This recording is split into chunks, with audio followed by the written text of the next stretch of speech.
You are listening to the Paranormal Carnival with your host, Ryan Singer. We deep dive into discussions about the supernatural and the high strange with surprise guests.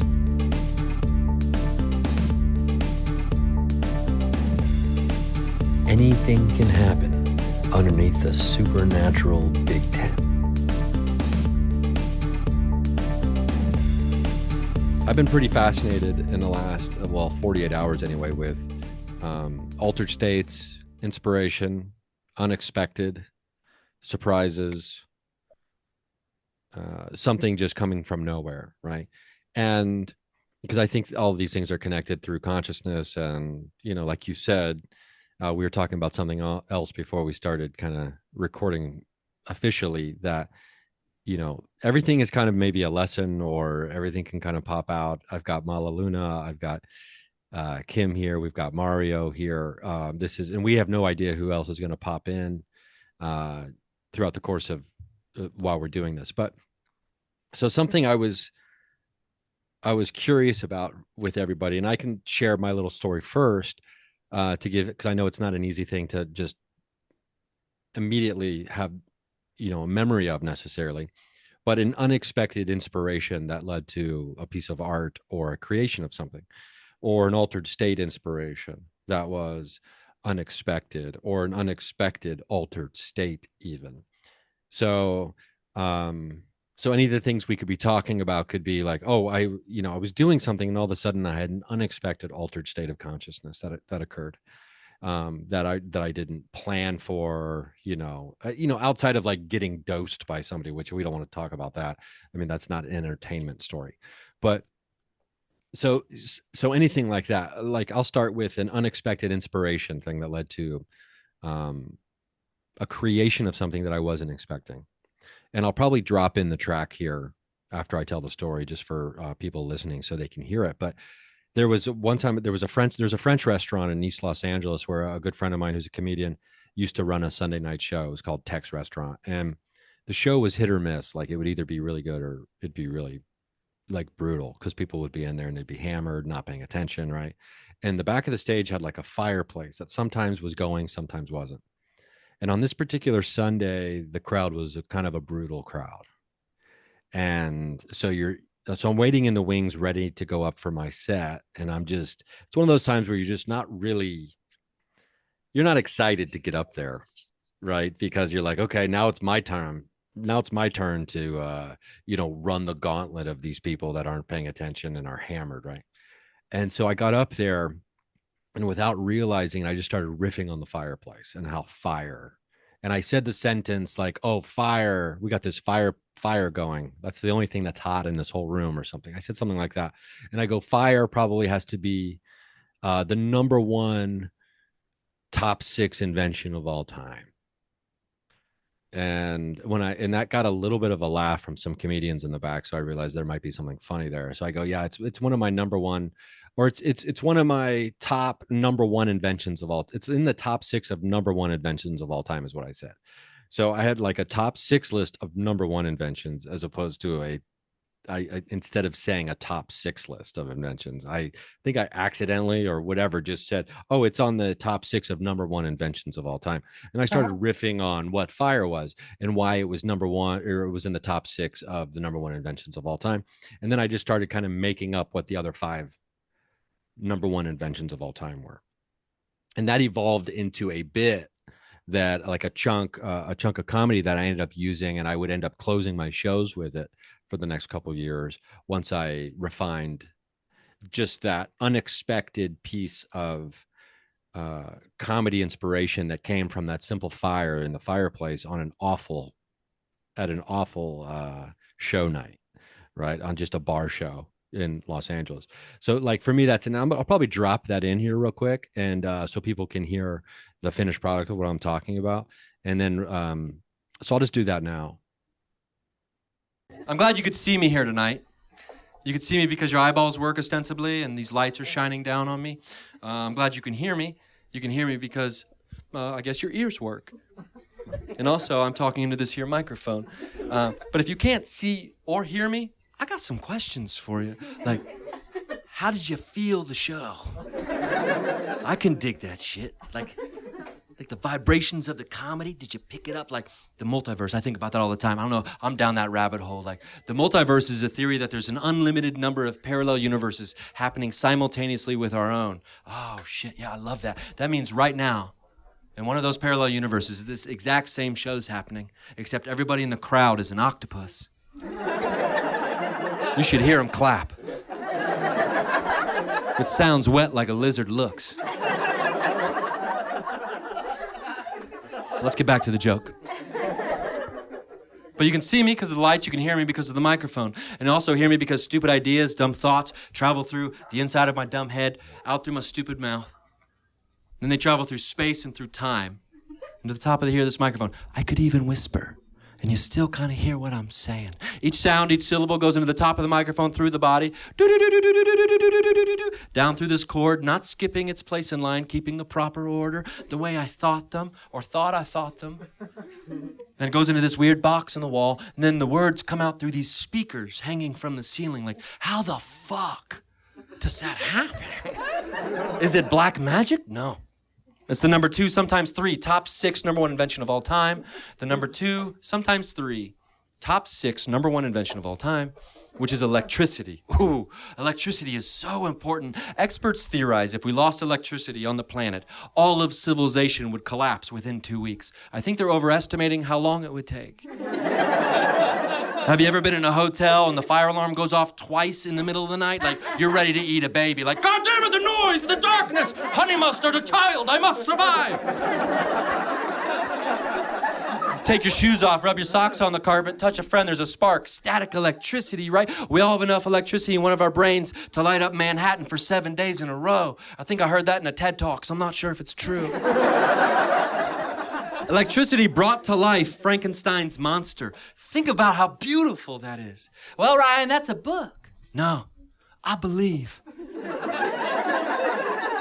Walk into a library, switch fiction and nonfiction. That's the world I'm living in. That's probably the most sincere thing I've said this whole time. So if electricity is so important, why is it not number 1? Well, good question, because number 1's number 1 for a reason, and forever will remain number 1. The number 1, top 6, number 1 invention of all time has got to be fire. Oh, shit. When's the last time you thought about fire? Like, we wouldn't be here in our current forms as human beings if it wasn't for the invention of fire. Fire's not an invention, it's an element. You shut the fuck up, voice in my brain. We invented the ability to harness fire, and so in my book, published Dayton, Ohio, 1976, that's an invention. We started cooking food, made it softer. We could get more nutrients by eating less, and our stomachs changed. Oh, a chain reaction happens inside of our body, and our jaws get a little bit smaller because we don't need bulldozers chomping down. I mean, I love broccoli. You ever try to eat a bag of that shit raw? You'll be there for a week, like, oh, God damn, that broccoli good, but my jaw hurts. Huh? Now it's 45 seconds in the microwave. Lemon butter, motherfucker. Fire made that possible, right? And when our big bulldozer jaws got smaller, that left more space in our stupid heads so our brains could grow bigger. Oh, which led to the number 3, sometimes 2.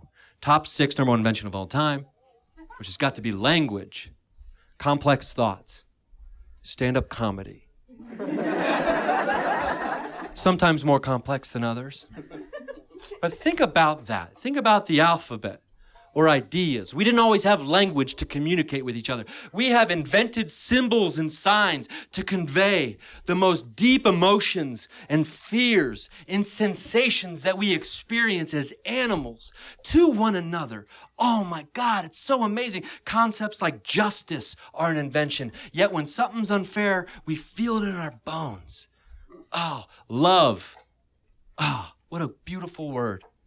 Lust. That's a good word too. You know, there were cavemen millions of years ago wanting to tell the girl they wanted to lick her butthole, but they couldn't express it. Think about how frustrating that must have been.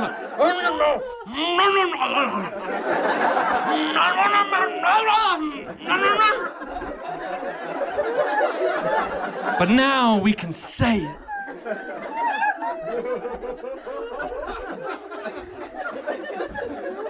So the next time you're with your lover and you're thinking about maybe doing that, get some fire and light a candle. Use that electricity and dim the lights a bit. And as you're whispering complex nothings or grunts into your lover's ear, that's when you put on the number 4, top 6, number 1 invention of all time, which is music. Oh, baby boy, I love music. Why? Because I'm a person. If you meet someone who says they don't love music, you should kill that son of a bitch. Because I'm certain they're a demon sent from hell to impregnate a virgin with the Antichrist. Every person alive loves music. There's something primal. The drum is the heartbeat. Oh, the right song will change my anatomy. Like, I'm a huge pussy, but if you play the right Rage Against the Machine song, I'll punch a dude in his dick. I don't give a shit. Kill him in the name of, yeah, motherfucker, bam! Oh, shit, I better get out of here before you burn me with fire.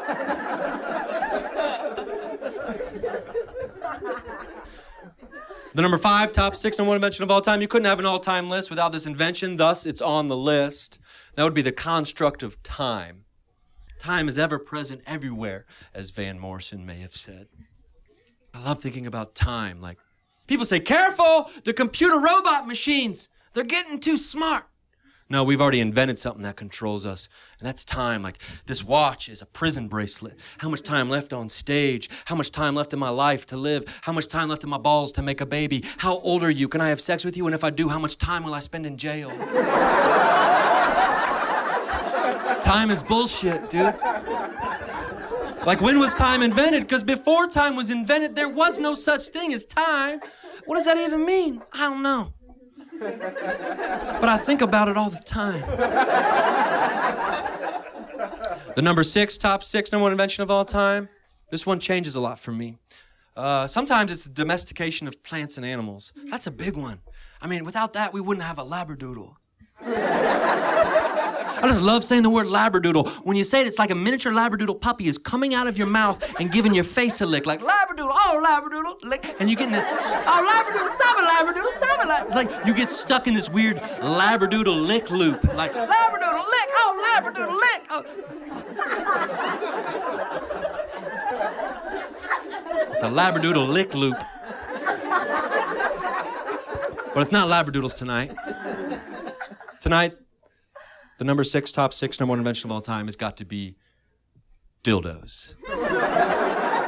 I also love saying the word dildo. Rolls off your tongue like a dildo, Mike. Some people think that answer is sophomoric, childish, immature, other synonyms that mean whatever that means. Because they don't realize that dildos are depicted in the ancient hieroglyphics on Egyptian pyramids. And if you're like me and you believe the aliens built the pyramids, then it becomes likely that maybe aliens brought us dildos too. It would surely explain some of the vibrators you see. With like the rotating head, no human dick has a neck bone. That's some space dick.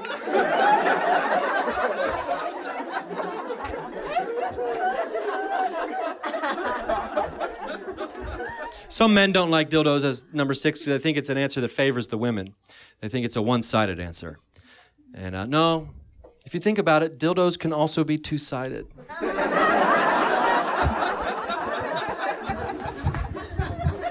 Okay, boom. So we're back. So that was the finished bit. You could hear, and I still have this music blasting. Hold on. So I'm curious if anybody's had enough time to even think about an example where they've either had an unexpected altered state of consciousness that was inspiring to them, or an unexpected inspiration that led to something, or an altered state of consciousness that led to an inspiration for a creation. Does anybody have something they can think of off the top of their head right now? I mean, I'm putting you on the spot with this. I want to let everyone else go first because, I could pull from 58 wells. So why don't you girls go first?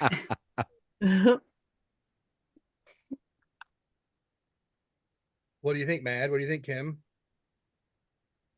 I'm thinking because I feel like I have quite a few examples. Because I also feel like I seek inspiration. Like, in the smallest of things, the experience. Like I try and view the world with curiosity and an open mind. And I feel like that opens me to a lot of inspiration. But one that keeps coming to me, especially with the altered state, I think I might have talked about it a little bit on the last podcast I was on with you, with the whole music, using music as a like a form of divination for the art. That was the first time I had ever done that. But yeah, listening to all the different sounds of the instruments, vocals, if there is vocals in it, but tuning in to all the different noises, I discovered came as a source of inspiration. Like I was able to make art out of what I was hearing. Yeah, which is interesting, which reminds me of synesthesia a little bit. Yeah. When I think, well, I mean, he just did this, or not Kendrick. Damn it, I'm trying to remember who. I mean, there's a couple. Oh, Pharrell. Pharrell is well known to hear. I believe he hears sounds when he sees colors. So his synesthesia, I believe, if I'm not mistaken here, is like he can see what the combination of colors sound like, and which has been inspirational in his creation of music over the years. And Yeah. so synesthesia is one of those really amazing, I don't know if it's a condition or what it's technically called, but with it's almost like the cross wiring of different senses. And Yeah. so being able to, like, I feel like that's kind of, it's in the neighborhood of synesthesia to a certain degree when it comes to hearing music that inspires a visual image. Yeah. Yeah. It's like it's almost there, but you have to like kind of get yourself into that altered state. Yeah, for sure. And I had a background image up just a little bit ago, and let me see if I can just bring it up again. I don't know if I would classify it as an inspiration of an altered state, but it's definitely something I saw in an altered state through, I wouldn't call it self-hypnosis, but through meditation is considered to be an altered state as well. And so I was trying to do a remote viewing exercise, and this is the image of a friend of mine's, what I perceive to be astral body, to a certain, what is that weird thing that That's a clown What? snake. A clown what snake, the duh. fuck? It's a clown snake, dude. It's a bunch of clown faces. No, that's my Yeti. You see that in the middle Oh yeah. bro. So The when I Yeti. move? So I don't know whether he's That's the doing Yeti this hanging on my wall back there. I don't. It probably is. I don't know if he's doing No, this it's on 100% purpose is. or if I is doing it, dude. Because anyway, No, dude's it's a very the mysterious green. man. Oh, look at that! Look at that! It's fucking crazy. It's a clown. I sent it to Oh, you, there bro. it is. Check your phone, bro. I sent it to you. No, Oh my no, that's the God. Yeti that's hanging on my wall. The Yeti. Oh, it came through. I was looking. I thought you were talking about on here. What the? Hold on. No, on Dude, my screen. Hey, what's up with the puppet? Are you thing? seeing that? Are you I seeing am. that? How did Okay. that come through? Oh, dude, It's move because your of the head green again. screen. Because I'm moving my puffy head. Out So of the I way. don't, so okay, dude. What's your puppet's name, bro? I don't remember if I've named that puppet yet. So it's awful funny. Did you notice the coinky dink of you got a puppet around the same time I got a puppet? So Jessica and Oscar told me a long time ago that I should get a puppet. Well, I ran into another going out of business sale for an antique place. Hold on, let me take a picture of that. There's something up with the puppets, dude. Because needed a puppet, right? So I go like I do. Well, we ran into a going out of business sale. We go down to the basement of this place. Never been there in my life. I walk in, it's full of different cool stuff. It's mostly women's clothes. There was a changing room full of high-heeled shoes, and this freaking marionette was hanging off of these high-heel shoes. I go, what's up with that puppet? It was like $9, dude, like 20% off. I got this puppet, dude, for $6. His name is, and the sign said right on it, go, hold on, let me turn my thing off. It says goes by Marion, right? Goes by Marion, and he's a hobo clown puppet, right? Well, guess where I live? Guess what? Like if I take a picture on my phone and it says Marion, the water tower right there says Marion, right? So it goes by Marion. My wife, Princess Peach, is actually like a freaking Jim Henson. I get them out and I can't really operate them. We get Marion out later. Maybe we can do a puppet show, dude. We're doing something, but it's just funny that Oscar said I needed a puppet, and then you suddenly got a Yeti puppet of all things. So that's awesome. That's Yeah, I from got your that in stepdad's never-ending August. toy stash. When was that? When did you get yours? Because I got mine around August. No, I got mine like not that long before. I don't know. It hasn't been that long, but maybe it was in the summer more around the same time. Yeah, we'll have to look it. I'll have to fact check it. We'll fact check that later. But if it's the same day, oracle. yeah, the camera roll oracle works good. I just thought it was funny because you got a puppet, I got a puppet now. Anyway, Everybody's out of got nowhere, a puppet now. suddenly, apparently, we got to do a fucking Muppet Babies or something, dude, on your shit. So, anyway, well, the puppet behind me definitely needs a name, and it definitely needs to be utilized. It needs to be brought to life 100%. I'm working up ideas as we speak for the puppet. Maybe on the next carnival we'll have the puppet will. So if I could get Princess Peach report. to do her Jim Hensoning, we got it the same day. She was doing triple axles with it. Like she does all kinds of dances. So, my wife, Princess Peach, needs to do the puppeteering. She wasn't down with it today, but next time, or she's got to train me. I got to do puppeteering training, Yeah, I mean, that would be fun. Kim, can you think of any kind of unexpected inspiration or unexpected altered state maybe that maybe you went into during a meditation that you weren't expecting that got super trippy or anything like that? Yeah, I've definitely had some meditations like that, but immediately what I think of when we start talking about that was actually that weekend in Michigan that we all had. Something had told me, like, I love stickers. I think it's just part of me naturally as a kid. I was obsessed with stickers. I found all these sticker books over the years up in the attic that had like the old scratch and sniff stickers and stuff like that recently, and I was like, I need to start using stickers in my journaling and I like making murals and pictures and stuff like that. Or because Mario, he's talking a lot about the poster magic, so I ended up gathering up all these like stickers that I had bought over the years and collected, and like just different images and stuff that I had, and I brought it along with me so that we could all like collaborate on a big collage, which I'll have to grab it because it's actually out in the other room. But we all made one. I have mine right over here too. I'll grab mine too later. Yeah. And I had like something pretty significant happen the weekend that we had all gotten together in Michigan, where I had a falling out with some ladies that I had done a ceremony with, and it was really me like voicing like things that were against my like ethics and morals, and kind of it came to a head that weekend. And there was parts of the imagery that we made in this collaborative mural that weekend, and I felt like I went into an altered state that evening. I had some crazy things happen when we were around the fire that night.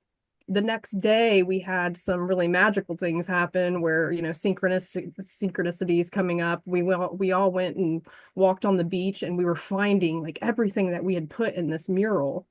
The feathers were very significant to what had happened with the ceremony that weekend, and we had put lots of feathers and things on our mural. We had put a big monarch butterfly on this one, and we were on the beach the next day, and we just kept coming upon monarch butterfly after monarch butterfly. We were finding them preserved in the sand.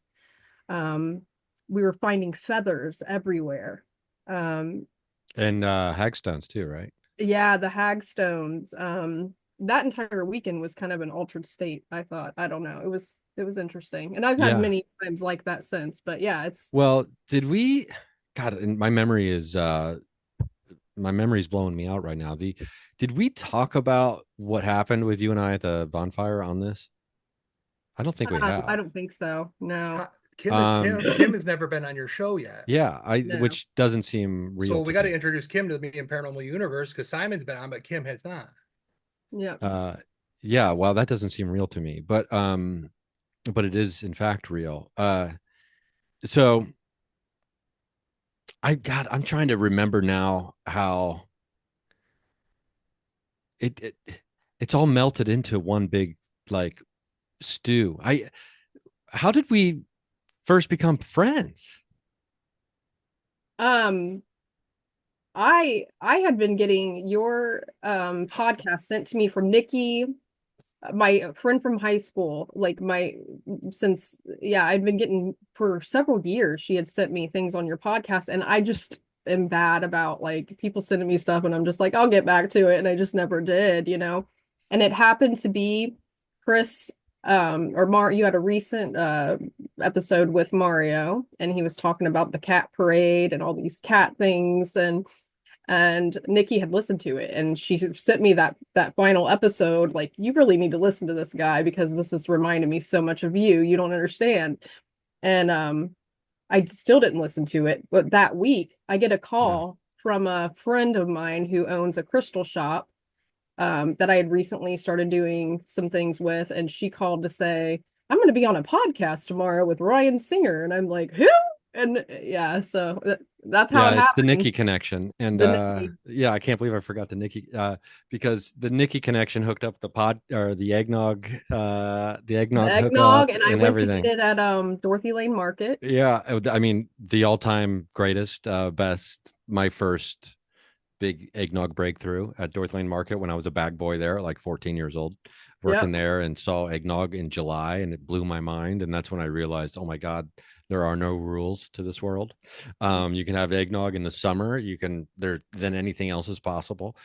Um, Holy shit! Well, we were sitting around the bonfire, and to be clear, there were altered states happening, but we weren't participating in an altered state, a Mhm. purposeful altered state at this particular time. And Mhm.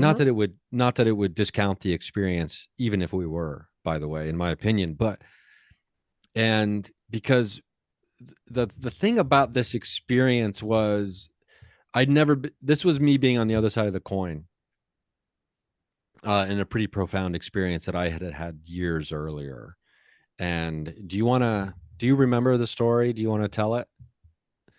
Yeah, I remember we were all sitting around the fire having a discussion, and I I felt it was like tripping. I was not tripping. I promise yeah, I was fine. I was just watching Ryan, and all of a sudden his face kind of started to melt, and I was seeing an image of this girl that I had been friends with who had just recently passed away within, I think it'd just been 2 or 3 months. And I later come to find out that Ryan actually went to high school with this girl. So she was closer to his age, like you must have been in the same grade, or that you went to all the same high school. Um, I saw her face clearly. Chris's wife said she felt this overwhelming emotion at the same moment that this all occurred. Um, yeah, it was interesting. Because I will never forget the look on your face. Because I can't remember if I was telling a story or something, and I look over at you and you have this look on your face. I'm looking at you like you're looking at a ghost, but you're looking at me. Yeah, Basically was what I saw.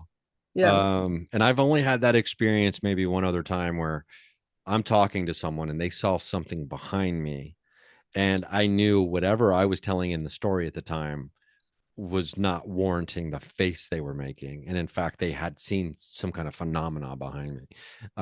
So it's only happened to me twice. And so but there was no mistaken. I always tell people, sometimes people think, me and some friends will say, I know a friend of mine said, oh, some people think so loudly you can just hear them thinking, right? But and I used to tell an ex of mine, like, because I would know things and I'd be like, well, you can't hide your face. I know you need to talk about something right now, and it's probably about this. And then she'd be Mhm. like, how do you know that? I'm like, because you can't hide your face, right? So you could not hide your face in that moment. There was you Yeah. saw something that I recognized was not me. and which was reminiscent to me about the first time, one of my the very first profound paranormal experience I had with what I called morphing and shapeshifting with someone, and where they appeared to be a different person. And so that was the first time I saw what my face may have looked like in that moment. And by the way, you handled it much better than I did, for the record. Have you had any other contact or messages from that person since that night? I have. Oh, interesting. Yeah, I had some friends come to visit, and I was telling the story. A friend of mine and her partner, I have never met him before, and he definitely has some clairsentience and clairvoyance capabilities. They were in town, and I was telling the story, and he was telling me that he was feeling her. I'm feeling this energy. The next day, I was watering this fern, which is very meaningful to me because I love plants, and it was like the first plant I had bought. It was called a Kimberly Queen. And I had passed it, and I'm like, I need to get that plant, but I'm like, I don't know, how about a big fern? But this fern like sparked my love for plants, and it's caused us to my partner built a greenhouse to save our plants over several winters. It's epic. This It's is on epic. its fourth year, and it's a massive fern. And I was watering it, and I just felt this overcoming emotion, and I started crying. And she basically had like a very, it was her, and it was like, it was kind of like an amends over, what may have happened in our lifetime together, where our friendship had fell apart. But it was also some things that were going on with my oldest daughter at the time, who's now 18. She was kind of giving me some kind of semblance like everything's going to be okay, and it was definitely her coming through. So yeah. That's pretty cool. And it is, I part of me longs for the day where I no longer have this, I got this great therapist that I see on a weekly basis, and I was telling him today, I was like, I do these gateway experience meditations where I try to get, outside, do remote viewing, astral travel, out of body stuff. That's where I'm really kind of focusing my meditations anymore, because I'm just tired of I'm tired of, always being in my body. Like, I don't want my body driving the car, right? Mm-hmm. So, my body's the thing that gets angry and like will start vibrating and like get pissed off when I see like, oh, you want to name it red, white, and blue land? Okay, you are a fucking idiot. I see stuff like that, and it's like my body. I'm like, okay, I need to get out of my body here. But it's So I always tell Jessica and Oscar that I drive it like I stole it. So Mario does drive it like he stole it. Yeah, It's like hot. Mario So has like he has like a backpack with fake license plates. You know what I mean? And like a wrench. He's always ready to swap out a plate at a moment's notice. I feel like I ghost ride this chassis every night, but yet I still wake up in the compound yard somehow. That's Do really as I funny. say, don't do as I do. Put it that way. Yeah. Well, Mario, Yes, sir. share with us an unexpected. I know 100% that you have altered states in the bag. I want to know about an altered state or an unexpected inspiration that led to a creation, because your well is too deep on the altered state side, so that would be too easy for you to pull one of those stories. So I want to see if we can get one of the other ones, but we can get an altered state story if we need to. So I'm gonna shock everybody that ever heard of me, right? Because I'm the guy that comes on here and rants and raves like a wrestling promo and this and that.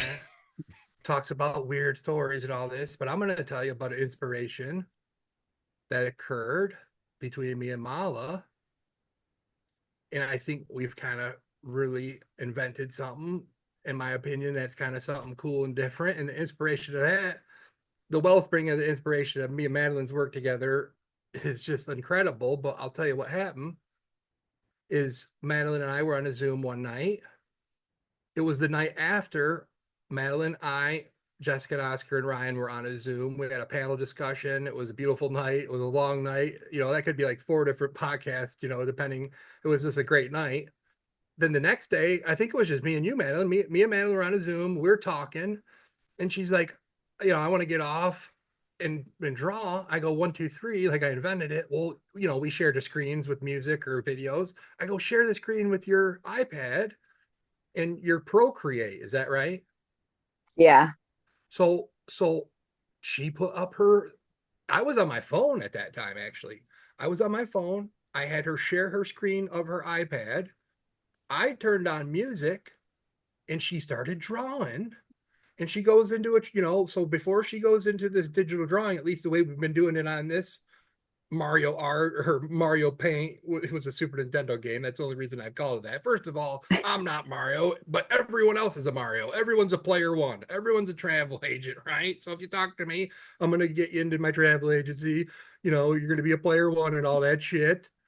But, you know, so so she shares her screen. I'm playing tunes, and suddenly, this she's painting into my soul. She's painting. You watch it being built. It starts from nothing. She's drawing. I was playing tunes, and it was like I'm like Madeline, Luna. We just reinvented the Bob Ross thing. I go, we got to do that. It was like we knew it, right? I mean, you knew it, didn't you, Madeline? Yeah. So It okay, was like the modern Bob Ross. So here's the deal, though. Okay, Madeline happens to be an artist, right? So okay, we did that. She drew me a whole drawing. What one was the first one? Oh, it was because okay, but then I watched back when it was me, Jessica, and Madeline before Ryan got on. Jessica was doing somatic work, pulling cards for Madeline. Oscar showing to Madeline 2 things. One, she said, your sacral chakra, does it feel like tinfoil or whatever? And this is how it works with Jessica and Oscar. They'll say some shit like that. I don't even know where the fuck my you know, I don't even remember those chakras are, but suddenly it's like, wait a minute. You mean to tell me that weird tinfoil ball in my gut all day? You know about it? Because she does. Because she said to Madeline, your sacral chakra, is it like tinfoil, whatever? And Madeline looks and she's like, yeah, it kind of is, right? So anyway, then Jessica tells her something about she has Oscar showing her a bug screen in front of her face, shielding her this.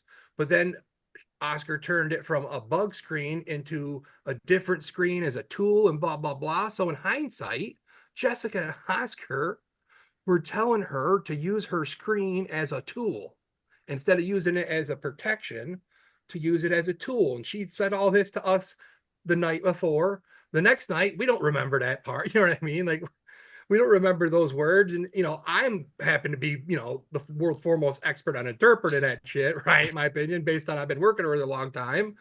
So when I watch it in hindsight, it's very enlightening. So her and I did the share screen tune thing. Suddenly, she's also happens to have a master's degree and is a real life therapist, right? So then we record with you, Ryan, where her and I were on a Zoom like this. Her and I were hanging out.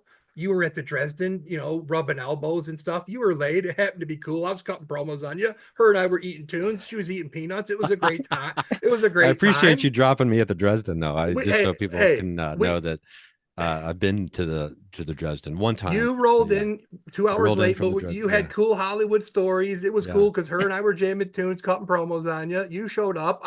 Me and Mala Luna hijacked me apart almost you because you showed up kind of like you did now, kind of like we are right now, to be honest. You forgot to hit record. It was just funny because I like the pre-show. So when her and I were like the first 10 minutes, I'm just DJing to her. She's eating peanuts. And we're talking and chilling. And we'd say some funny, you know, we're just talking. And then you show up and then we do your show. Well, here's the thing. When Malo started drawing, she went into a trance.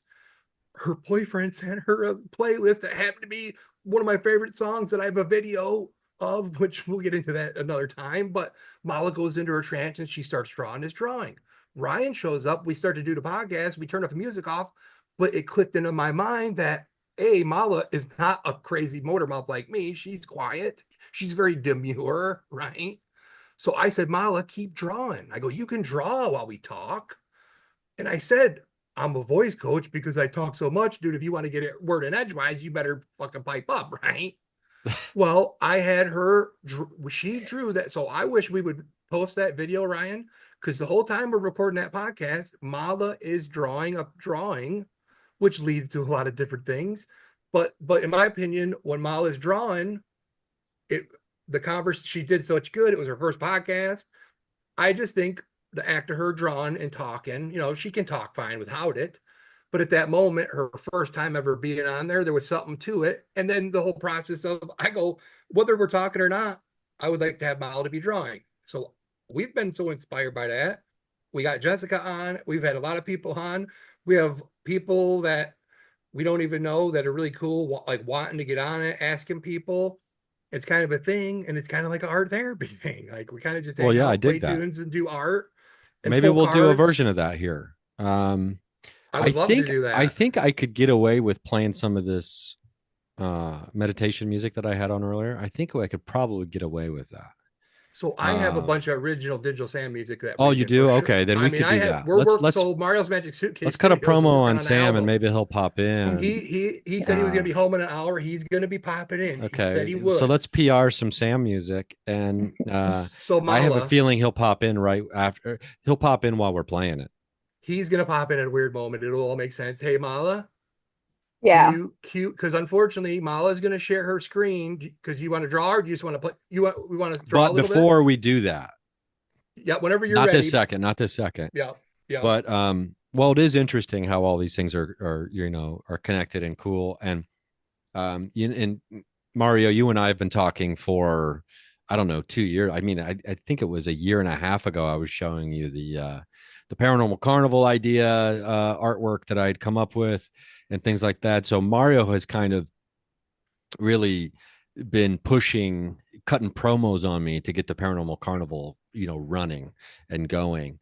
And, and I do appreciate that. And so I think when it comes to the Paranormal Carnival, we don't know, because I think we're, that's what this is actually, will be the first episode of that ever, I guess.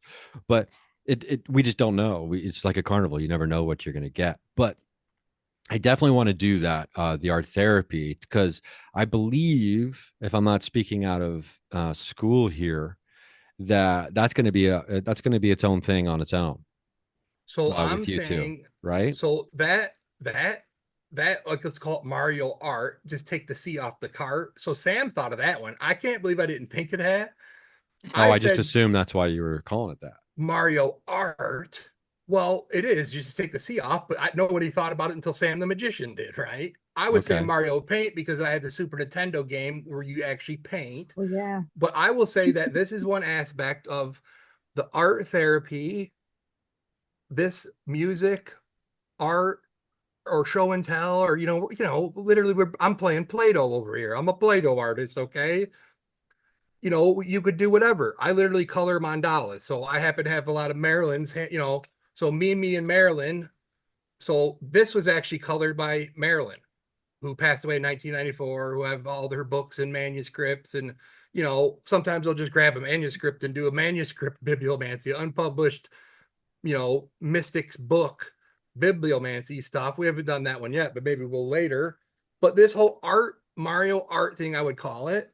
And then, so Mala and I, to be honest with you, it's like we're a magic show. Like I say, even though I've never met her, she's in LA, I'm out in Detroit or whatever. We've never met in person, but it's like we're a nonstop magic show. We do these antique readings on each other. So I have a couple of good prop magic tricks I would show you today too, but like the one, but that kind of stuff too. But ultimately it's about art. So we've had some top-notch artists. I'm hoping some might show up. I'm not sure. Maybe they can't make it, but we've had some incredible artists. Well, these are just going to be open invitation kind of things. Whoever can pop. It's an open house. It is. It's like, it's an open house. Come and bring a potato salad and lay it down. And I think we'll utilize or whatever. Right. Yeah. It's bring your covered casserole. And I think we want to use the casseroles that are here with us. So if, Kim is, attuned in the beautiful and wonderful arts of Reiki. Yes. And so I'm hoping, because I don't know how long you're able to stay with us here tonight, Kim. I'm good. Okay, so if Kim's up for it, and I have not cleared this in advance, but I'm thinking before, because maybe Mario, you can get one of Sam's digital art things cooked up, Yeah. or queued up, get it queued Yeah. up, and before we do that, Kim does these great things where if you follow the Instagram, there'll be little Reiki infusions, or I don't know what you'd specifically call them, but you can watch these videos and you can just get like what is it, like a 30-second, 1 minute Reiki infusion from the videos. If you ever just, you're running a bunch of errands and you're like, oh man, I can't drink another coffee. I'm gonna, I'm gonna jitter my fucking skin off. Just jump on there and get one of the Reiki things that Kim does. So maybe Kim will give us a short little Reiki infusion once we get the music queued up and start the music to kind of set the tone for the art session. We can do like a mini digital art therapy. But when we do that, I want everyone who's going to be participating to keep in mind, and people listening can do this as they're listening at home or wherever they are, hopefully just not in their car. But the so you can play along at home. I've got two things. I've got two index cards which I have written. I have added to the index card. I'll just say that, right? And I put on two different ones, and I put them in two different books. And so I didn't look where I put them in the book after, I wrote on them. And so we're going to see at the end, because I did a meditation last night where I tried to boost out the signal of these two cards to everybody who may or may not be showing up. And so I want to just see if we can use that intention of picking up that signal that I sent out last night, even though, because we know time's not linear, and see if that influences or picks up that signal into the artwork in any way, shape, or form. And we'll know that at the end. And maybe we'll say what, 10, 15 minutes of that.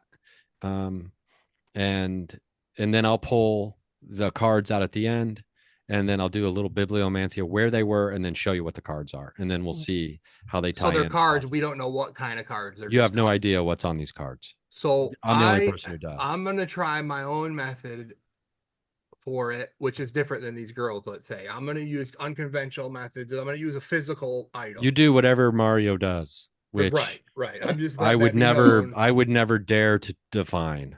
I'm not trying to dip into my mind and look at I would never dare to define the dippings of your mind. I like that line. I'd never dare to define the dippings of your mind. The au jus my au jus, my mind au jus.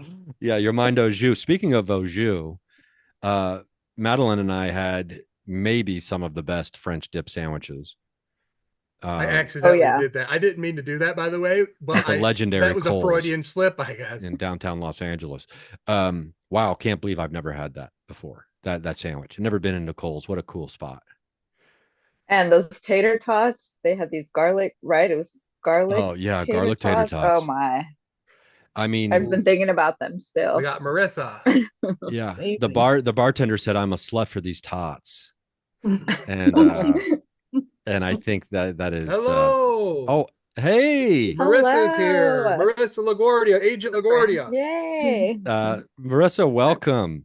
Hello. You're just in time because we're going to be doing something really cool here.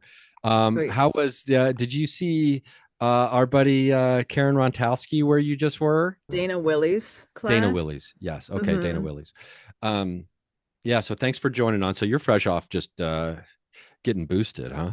Yeah, I feel really great, actually. Definitely boosted is the right word. Awesome. What we're getting ready to do is we're getting ready to do the Mario Mala's art therapy session. We're going to do like a mini session where we've got some music from Sam, the magician, who he'll probably be joining on once his music starts playing. I just have a feeling he'll hear the call of the universe when that happens. And I have on two different index cards, I have written things. And then put them into two different books. And I sent out a signal through a meditation last night with what was on these cards with the intention that they would potentially be tied into, inspire, or somehow be infused into whatever artwork people created during this session. tonight. So, and then we're going to do that. And Kim's going to give us a little Reiki infusion right before we start. And then we'll do that for maybe about 10, 15 minutes. And then we'll see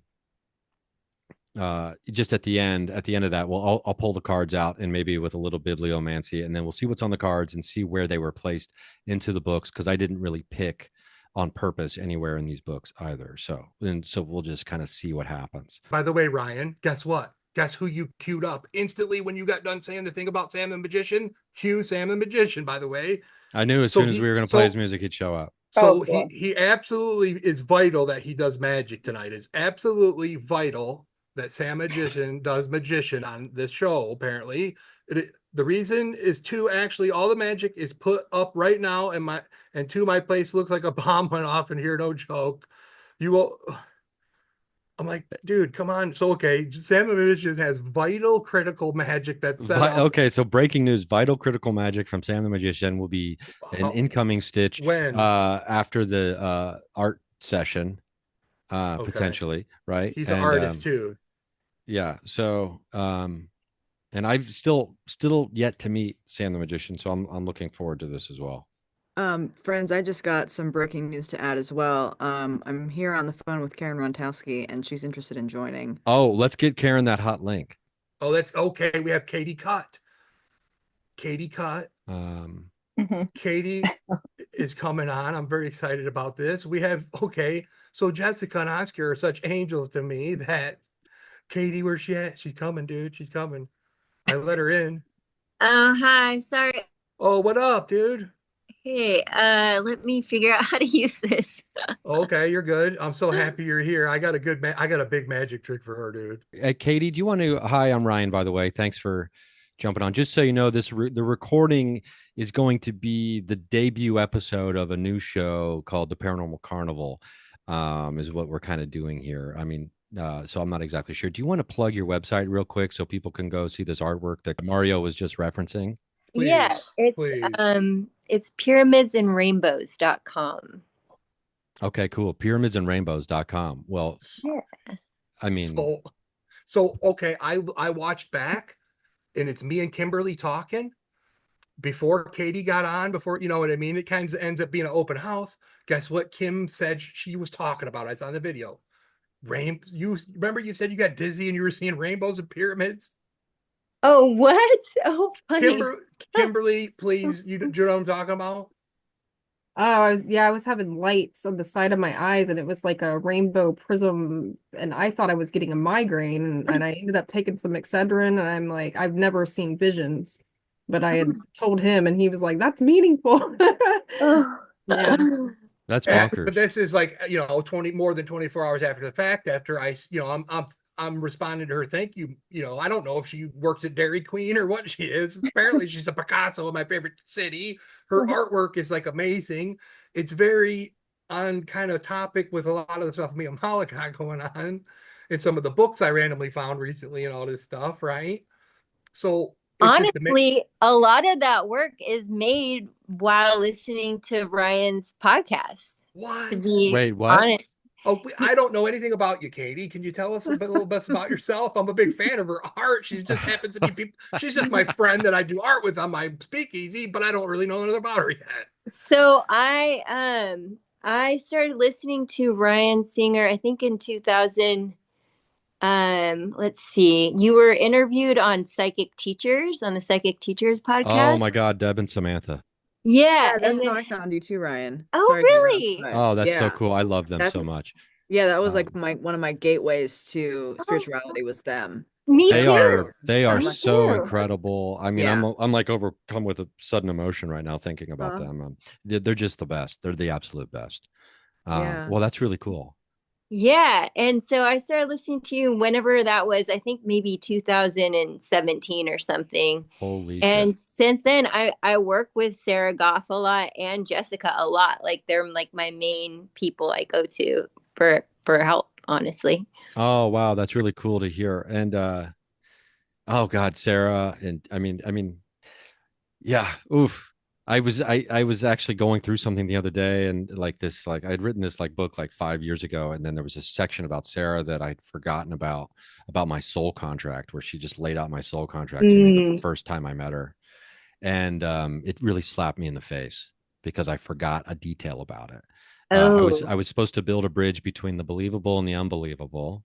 And this is before she knew about my comedy or podcast or anything. And then she said, "You're not allowed to pick a side." And I was like, "Oh fuck, I've been picking a side hard." You know? Ooh, Like I've yeah. been firmly planted on the side of like the unbelievable. So it was a great refresher for me.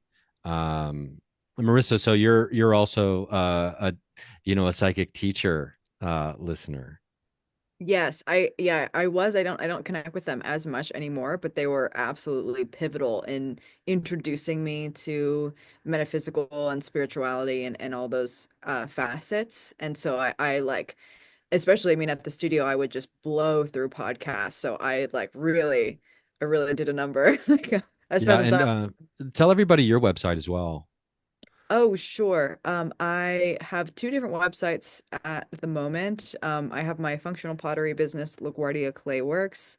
I do metaphysically oriented ritual wares, and then I have my interdisciplinary artist website. It's just marisalaguardia.com. That's more of an archive of sort of where I started. It's going to be mostly two-dimensional painting things, but also some sculpture installation and some dance movement work later in that. But I mean, the most recent work is from 2021, so I haven't really uploaded it in a while, but you can kind of poke through and see how that work informs my ceramics practice. And I also have a Patreon. It's patreon.com/Marisa LaGuardia, and that's really where most of my energy is going towards right now, is just building content for the Patreon, and it's exploring the energetics of creativity and expression. So lots of deconditioning happening with where I'm at with my creativity and just trying to figure out my authentic voice and helping people do that as well. Well, that's really rad. And you can, if you go over to your Patreon, if I'm not mistaken, because I have gone over to your Patreon and signed up, there's mug of the month. Oh, yes. Thank you for that. So yeah, and so you can So check out the mug of the month is really rad looking. So I love custom made mugs. It's I don't know oh, look at that, Mario's got a so custom made mug so as we I'm gonna speak. do these real quick while Katie Wait, and wait, real Marissa. quick, Mario. After we do this, I got to fill in Katie on what we're getting ready to do, and then we'll launch into it, right? Wait, what's Yeah. that? What's that say, Mario? I can't. So my dad's name was Peter. My mom was a ceramics teacher. This happens to be one from Clay in Mine, 1983. So I think my mom purchased this, but this is definitely, like was done on a wheel or whatever, and it's just beautiful. So this is my father, Peter, his mug. So when I tell you that since I met Marissa, I realized, oh my God, my mom was a ceramics teacher most of my life when I was a kid. They've been falling out of the woodwork on me. So I found my Peter's mug. I wanted to show her that. So Mala and I went back and watched. I haven't listened to you on Paranormal Karen's podcast, but I saw you on the Patreon one. You and her were on there in 2023, and Mala and I watched it back. So not only did I come on Karen's thing, and you were in the market for art therapy, right? So I Yes. watched the episode of you talking to Karen, and you guys talk down, you guys, every word you say, like down to Lululemon. Like Karen brings up Lululemon for some reason. Well, Mala and I had a crazy water bottle sink the other day, and it was some Lululemon water bottle my wife ground scored at her school. Like some kid left it. It was a lost and found, I mean, we need layover, a right? Festi to English dictionary for the people who don't understand everything that Mario is saying. Although I think you probably take the context. Ground score, if I'm not mistaken, is like Wook for found something awesome on the ground randomly, right? Oh, That's So you let me legit scored it. You yours. scored it from Nobody's the ground. around. It's a ground score. It's something on a ground and you fair score it. game. Right? Yeah. That's fair game. It's a solid move. But what Marissa was explaining is that you were lacking something and you felt as if was going to move the blockages in your body out. You know what I mean? Like all the work you were doing, you were speaking of what you guys were talking about stuff. So remember I showed you this little figurine I just bought, the disembodied. So not only does it look like you, your hair and everything, it's the disembodied. So when I heard it in hindsight, I realized that this figurine I bought for $10, the one, it was exactly what you were talking about, right? And it looks like you know how 9 yards. So when I tell you that this is now Agent LaGuardia, but we're going to fix all this stuff. We're doing art therapy, right? So all these gashes. So these are one of a kinds. This odd duck ceramics. They do a one of a kind. So this is only one she had disembodied. So I ended up hitting on that. I don't know if you like green or not, but I love green. this is something I just bought. This is something I had my whole life. I'll show you one more thing. And I think we lost Kim. So she'll be back. She'll be back. So this is a VW Beetle. She'll be back. She'll be back. This is the Volkswagen Beetle my mom made me when I was 0 years old. Wow. So okay, Katie cut, not Kim. Katie cut. So I'm like, I had this certain New Orleans item that I could not find. Right? You come on. It's like, I want to find this item, right? Well, I finally found it the other day looking at my cabinet, and I happen to have something on it, and I happen to have been sending this particular song to Jessica and Madeline for months. So if you see this, So, okay, Ryan and I went to the Renaissance Festival together one time in Michigan.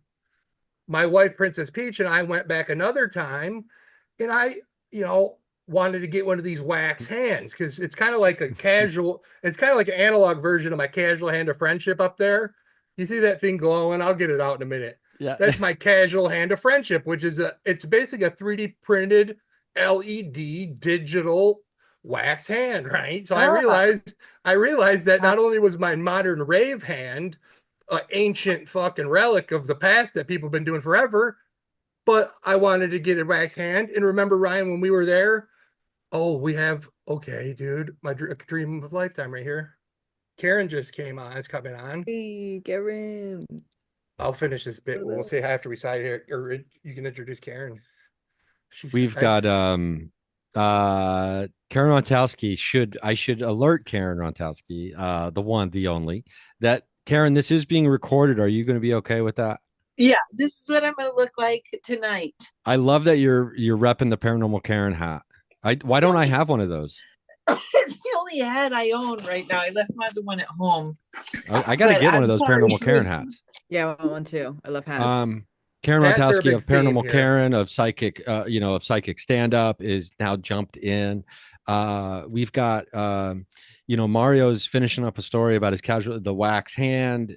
We've got, Katie Cut. We've got Marisa LaGuardia here. We've got Mala Luna. We've got Kim's coming back, and we're getting ready to do like a 10-15 minute art therapy session.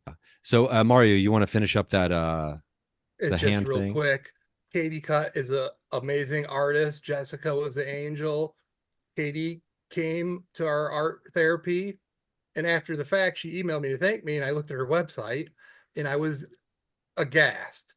It's just amazing. She lives in New Orleans, which I love.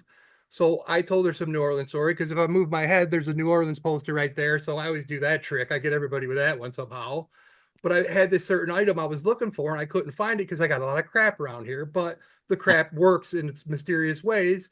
So I got this wax hand, which is the analog version of my casual hand of friendship. Once I went to the Renaissance Festival with Ryan, I realized, this is just the ancient relic of an old thing. So I had a rose with it. I dipped my hand in it. When I was with Ryan, I found the world's most beautiful rose on the ground. When I turned the corner, I ground scored the world's most beautiful rose. Literally, it just was in front of my foot, and I gave it to a friend. I had this made, so I found this, and then I found my item. Under here is this New Orleans plate. So this is a New Orleans plate that I had it on. It was hidden with my wax hand, but here's the kicker.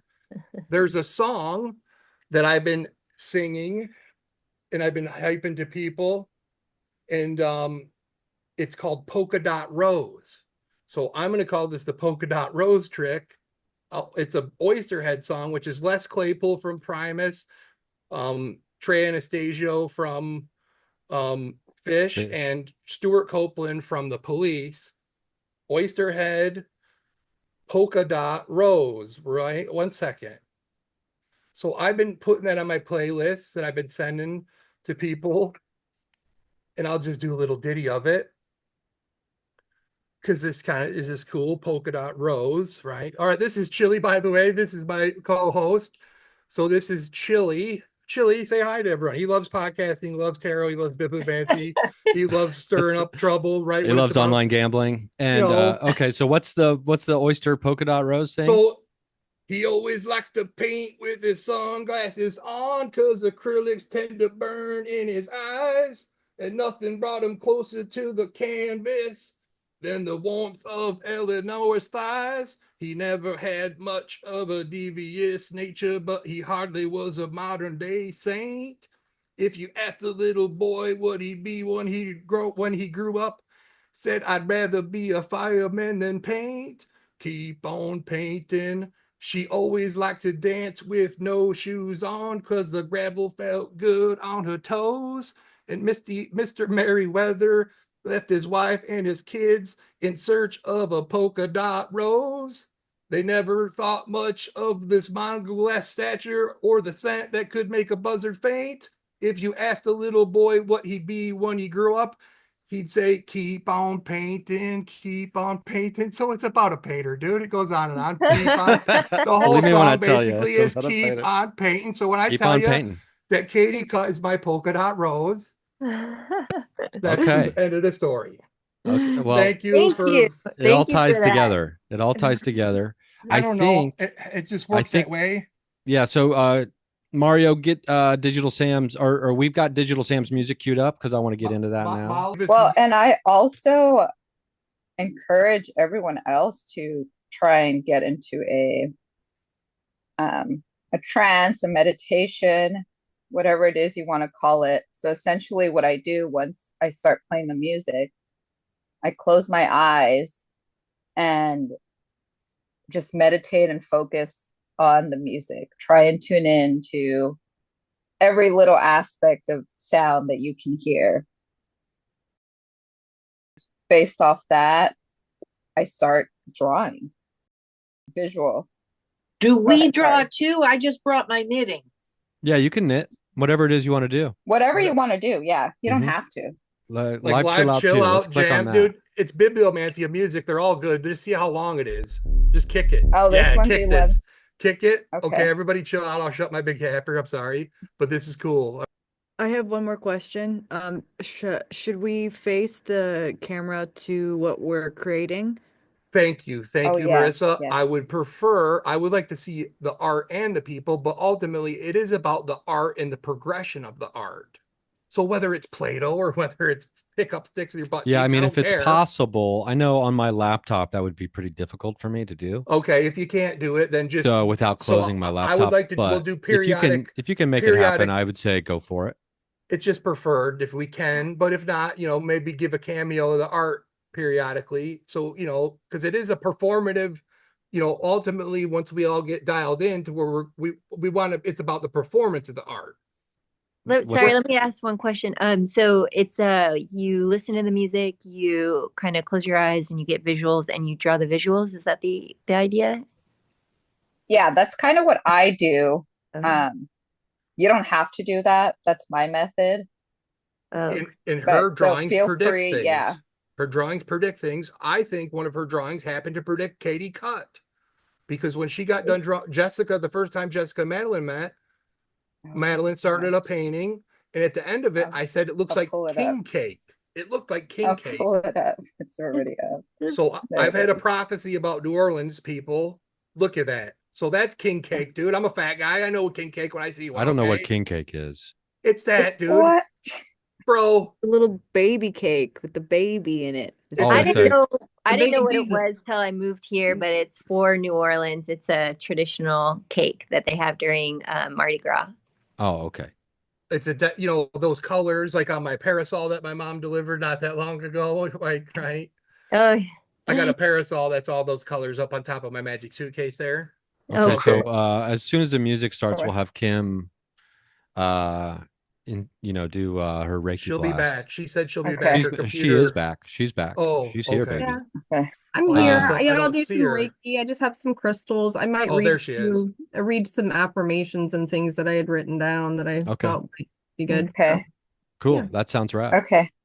Awesome. All right. So are we ready? I'll play I the think music. so. I'm gonna mute. Okay.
I'm just calling in our spirit guides, our ancestors, our angels, beings of light, our highest self, God source energy.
Creativity is our birthright.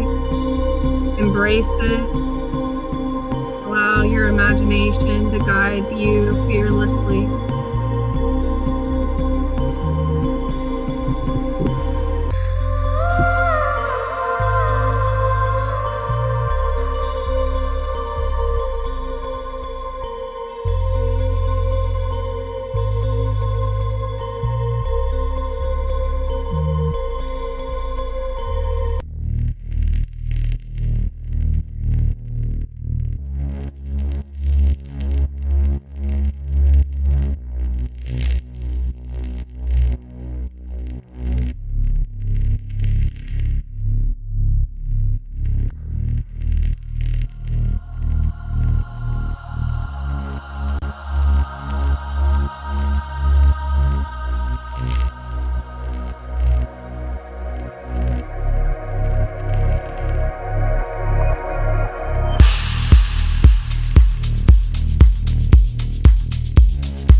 Would anyone like to hear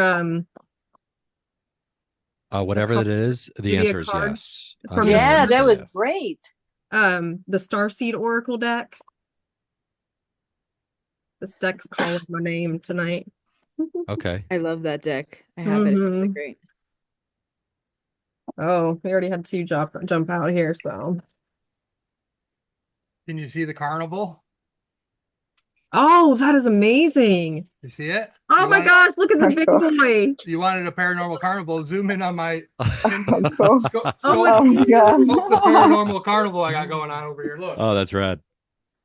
Anyway, I'll get the lights on. We can look at it better later. But I took the TV off my Coke machine. It's a Coke machine, old Coke machine. Hold on, I'll turn the lights on a sec. Anyway, dude, I spent a lot of sweat doing this for you, buddy. Or kidding, it's for us. It's for the Paranormal Carnival. You guys are all now carnies along with us, so it's our carnival right here. We'll adjust the stage machinery as needed, right? So I'll give you a Looks little tour great. if you can see it. Can you see it? It's awesome. So I got, That's I got a roller coaster. I got a Ferris wheel. So it's under construction right now. So we're building this Paranormal Carnival, right? So you see I got the crane there. I'll send pictures of it, but trust me when I tell you, the Paranormal Carnival construction site is being built right now. We're all carnies, so we're roustabouts. Anyhow, that's the deal. That's the That's deal. really Thanks for cool, joining. Mario. Thanks for hopping on the train. Thanks for getting on the bus. Oh, what is that? That was my picture. Whoa, cool. What? That's cool. How'd you I do don't know how to that? turn it off now. Beautiful. That's cool. Beautiful. That's really cool. That's just that's Procreate makes it fun, easy. Oh, wow. That's really cool. That's what you use, like, right, Madeline? Yeah. So that's Mhm. kind of what tripped me and Madeline out too, because that's what you guys were talking about. in Okay, so I need to get 2023. Procreate. I was using some other app the other day to get for it. Yeah. something for my Kindle, but I don't know if Mhm. Procreate's on the What Kindle, is it? but I don't know if it's on the Kindle. or I mean the Fire tablet. I guess it doesn't matter which direction this is. That Is that- looks great. Did you just draw that? But I drew this Wow. during the thing, but like I did this thing where I always have this thing where I like to do like zeros and ones and stuff. And so, but I was like, oh, I'll do an Oh. alphabet down the top. That's cool. Oh, that's cool. And I decided Wow. to do the alphabet down the top, and I was like, oh, it'd be great if the I lined up to the H, and it just so happened to. Can you show us what you drew last time you were on? That was really cool. So Those the I lined up hieroglyphics. to the H. I got lucky Wait, on that. I That's want to cool. talk about what you just drew for a second. I have lots of thoughts on it. Hold it back up, Can you Ryan. hold real it quick. back up? Yeah. I want to take a picture of it Yeah. So so I can with ponder it. I love that you established the structure of the binary ones and zeros, and then all of the colorful marks and swirls are going with and against that. And I'm just like really on a structure, no structure kick lately. And I think that's really doing it for me. Oh, Did you start cool. with the yellow? I did. Yeah, I started mine with yellow too, and then it went to blue and purple. So Karen, I saw that you were blue, and then Mala, yours was more blue, and so it's like Mhm. there was a shift in the energy of the song. That I feel like the beginning I was like orange, yellow, like my solar plexus was like boo, but then once it shifted, it was like blue and waves and fluid and Yeah. water. Like it was a really cool journey. So my art piece changed a little bit, so I was really Mhm. responding to that. Now, yeah, that's I didn't even realize there was a triangle in there too. But before I want to go back to everybody's art pieces too, and we got to do the Yeah. cards. I'm getting ahead of everybody. I'm like, Kim. let's talk about it. But I'm gonna pull one of the index cards out now, and we're gonna see how they tie in, if at all, to the with the signal that I sent out last night. So the first index card I randomly placed into The Prophet by Khalil Gibran. So I don't remember which oh, this is the card. Peace, Love, Courage. So just a little PLC. From the page 23, let's see if there's any bibliomancy here that ties in. Then an old man, a keeper of an inn, said, speak to us of eating and drinking. And he said, what, that you could live on the fragrance of the earth and like an air plant be sustained by the light. But since you must kill to eat and rob the newly born of its mother's milk to quench your thirst, let it then be an act of worship, and let your board stand an altar on which the pure and the innocent of forest and plain are sacrificed for that which is purer and still more innocent in man. When you kill a beast, say to him in your heart, by the same power that slays you, I too am slain, and I too shall be consumed.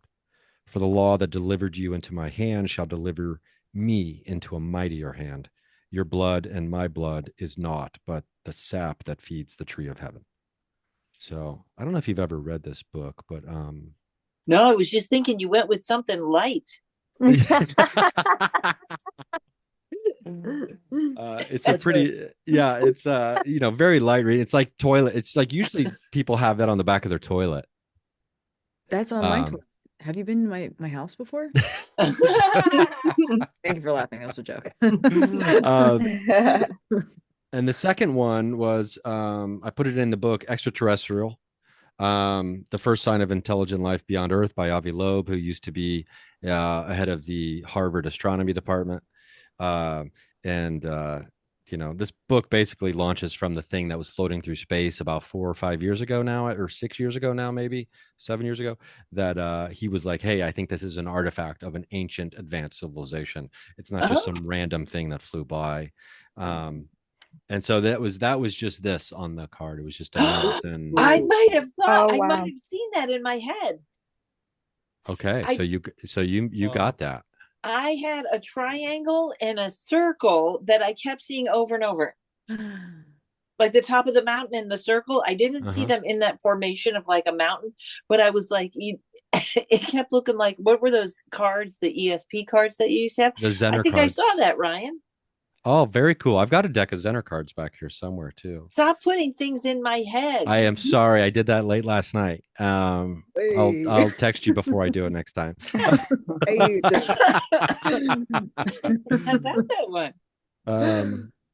Well, what's funny too about that one with the mountain and the sun is, you know how I was telling you I went on a hike today.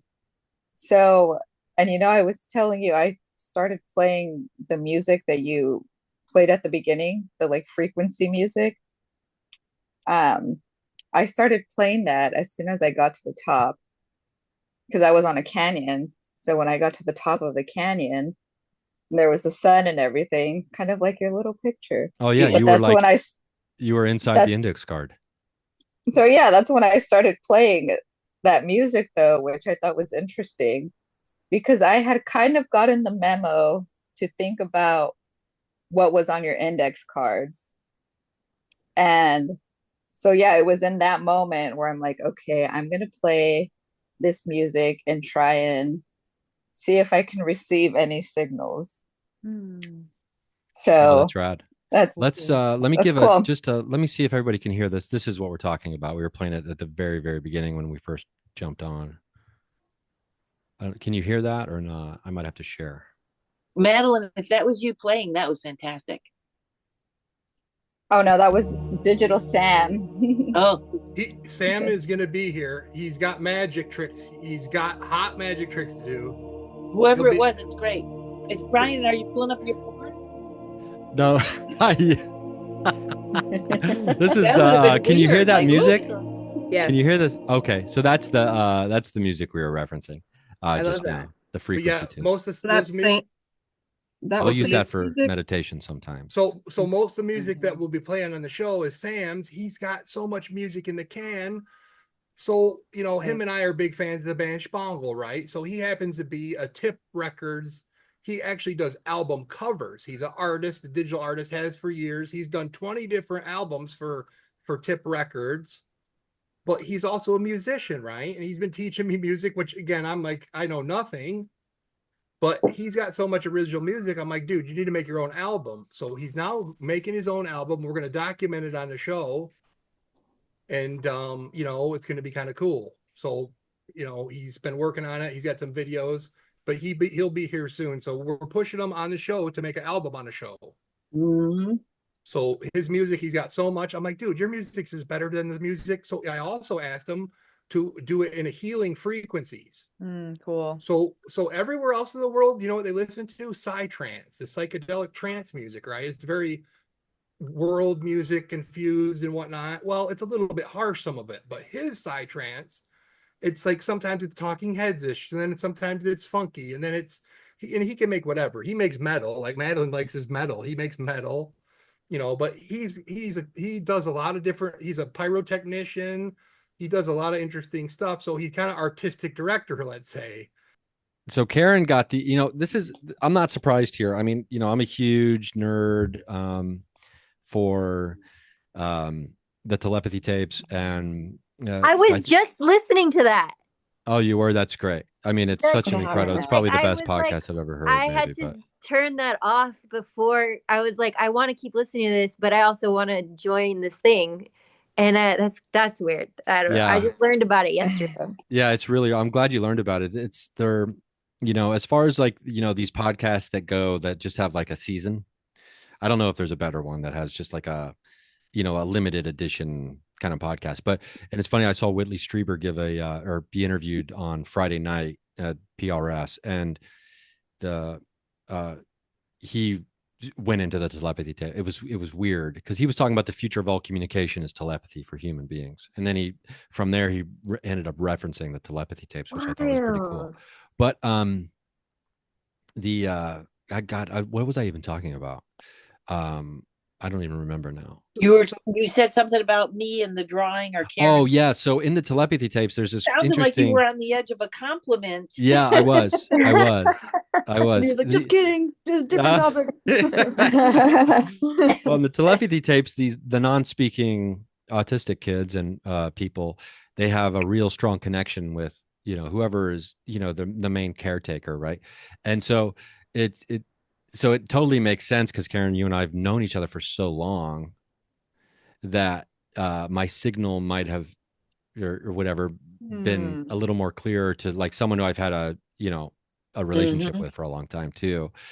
I mean, if you go by like, some of this other stuff about the paranormal with, believing is, increases results, but relationships also, because Whitley Strieber talked about how he went to, and I don't want to spoil anything for you, Katie, but it's okay about a place called the Hill where they go. Yeah. And he said he went twice, and the second time he was there, he was told that, hey, this will be the last time you're visiting here. And he totally understood and said he has to create his own space with it. So he's creating his own collective of friends that have a place to go and hang out telepathically. Cool. Which to me is a really cool idea, to create, a watering hole or a place where you can hang out telepathically with other people who are working on their telepathy and who you're also like friends with or whatever. But the interesting thing too was like the whole theme of to be able to do telepathy, you just can't lie. Because if you're trying to hold and hide, then it's not gonna, you're blocking it without even realizing it. But it's also like making you realize how accountable you have to be for your thoughts and how much your thoughts do create reality. And it's something that we in like the woo-woo world we try to remember, but like actually seeing that people are picking up your thoughts is a really good reminder of how important they are. Well, it's funny because reading, it's easy to say crazy people are hard to read, but people that are switching, like you will have people that will switch the question throughout the reading. Like, am I going to move or I'm not going to move? Okay, you're going to move. But wait, if I move, I'm going to have to blah, blah, blah. And they keep switching the question or they keep switching the answer or something like that. So it would make sense that you can't lie during telepathy. Mm-hmm. I feel like too, it's interesting that there will likely be more of those spaces, those containers that people are setting up to practice this exchange. And I feel like there's such a vulnerability with that. And like the people that are in that, you really have to, that honesty has to be like at the front. So it's like, okay, now you really get to know what I think about you or what the energy that I have near you. And there's like a lot of this unfolding. And I think, there's also a lot of talk about we're moving more towards intentional communities, but the work that needs to be done within community, it's like everybody brings their shit to relationships in all capacity. And so it's like now telepathy is here and you just see it's like I'm here. There's such a really intenseness about it but I feel like it's necessary for us to form more authentic connections. So that's really cool to know that people are doing that. It's There's funny something to too do with it. because Whitley Strieber in his talk, when he was talking about all the telepathy stuff, he did questions afterwards, and people were asking questions about, well, if you can't lie and you can do telepathy, then what about the government and the psionics program that have been revealed about using their like psionics teams, basically these people who can remote view and, you know, are next level like psychic who call in these UFOs so they can shoot them down and then retrieve them. And you know, and Stephen Greer talks about this too. It's like the exact opposite of that kind of stuff, right? And that's not necessarily like telepathy, what is being discussed here. But he did say something interesting. He said, as soon as you try to understand or really define any of this stuff, it'll slip out from underneath you. And it'll go to somewhere else. And then you'll scurry, you'll scatter, and you'll rush over to try to pin it down somewhere else. And then it'll just move. The whole floor will move underneath you. And this is a guy who's, I don't know, he's in his 70s now. You know, his experience, I think, happened in the mid 80s. And so he's still, even though he's communicating with the Greys every morning, apparently he wakes up at 3 a.m. every day and does a meditation. You know, Karen, you know the name of that meditation where you slowly but surely become aware of every part of your body, starting with your toes, and then you just move up your body. Do you know what I'm talking? Or what is it called? It's a body scan. Yeah, it's a body scan. That's what I was okay. So that's what he does. And he said, if you want to put yourself in a state where you can communicate with them, what that body scan meditation does is it illuminates you. And once you're illuminated, now you're a light on, and they or whoever can see that your light is on now. You know, I think when there was a point in my life where I was really just so depressed, and I just decided I'm going to do whatever it takes to not be depressed. And I started meditating an hour a day, just like that. And I had a very rigid meditation that I followed these rules and this, that. And at that point, when I was doing it every day, not only were like messages so clear, but I would wake up out of my body, like on the ceiling, looking down at myself, or I was like, what are those notes? That's my desk. And that was the only time I would see spirits, like they looked like people. Like I would wake up and people would be in my room. I really think that type of meditation just does it. Wow, that's Karen, fascinating. That's interesting that you said that. And you and I just came from Dana's mediumship class. And so it was my first time attending. So she and another participant just kind of worked with us individually in a breakout room. And she had us do a connective meditation where we activated our light body and we extended it out to the point where we were these beacons that were shining. And so we used that light to connect to source so we can practice being integrated with all that is, and but still autonomous in ourselves. So there was like this in between energy that I was experiencing that I was aware of, okay, I'm here, I'm me, and I have no boundaries right now. I was like totally just particles. And so it seems to be in that space of like boundaried integration where you can access the information. And so, I could feel myself, and she was talking about the importance of being in the body too. So the physical clairsentience, the feeling is really where we as embodied physical beings connect to spirit, because this is our vessel. And so we have to get used to like the sensation of having spirit in our body. And I'm really working on that for sure. And as soon as the mind comes in to say, oh, and during the exercise too, I was like, oh, I see this. And I was like really focused on the details of describing the thing that I was seeing in my mind's eye versus how it was feeling and how it was landing. I feel safe with this energy, or my throat is feeling closed or dry or whatever. Like those are the things that really tap you into connecting versus like in the mind. So it was a really important distinction in exercise to play around with that. So that's really cool that's kind of syncing. We were just in that space talking about the same thing, is right.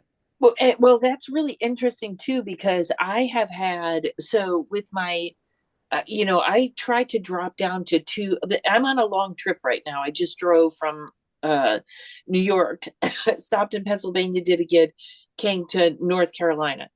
And excuse me. Before I left, I was trying to put all my appointments in or together.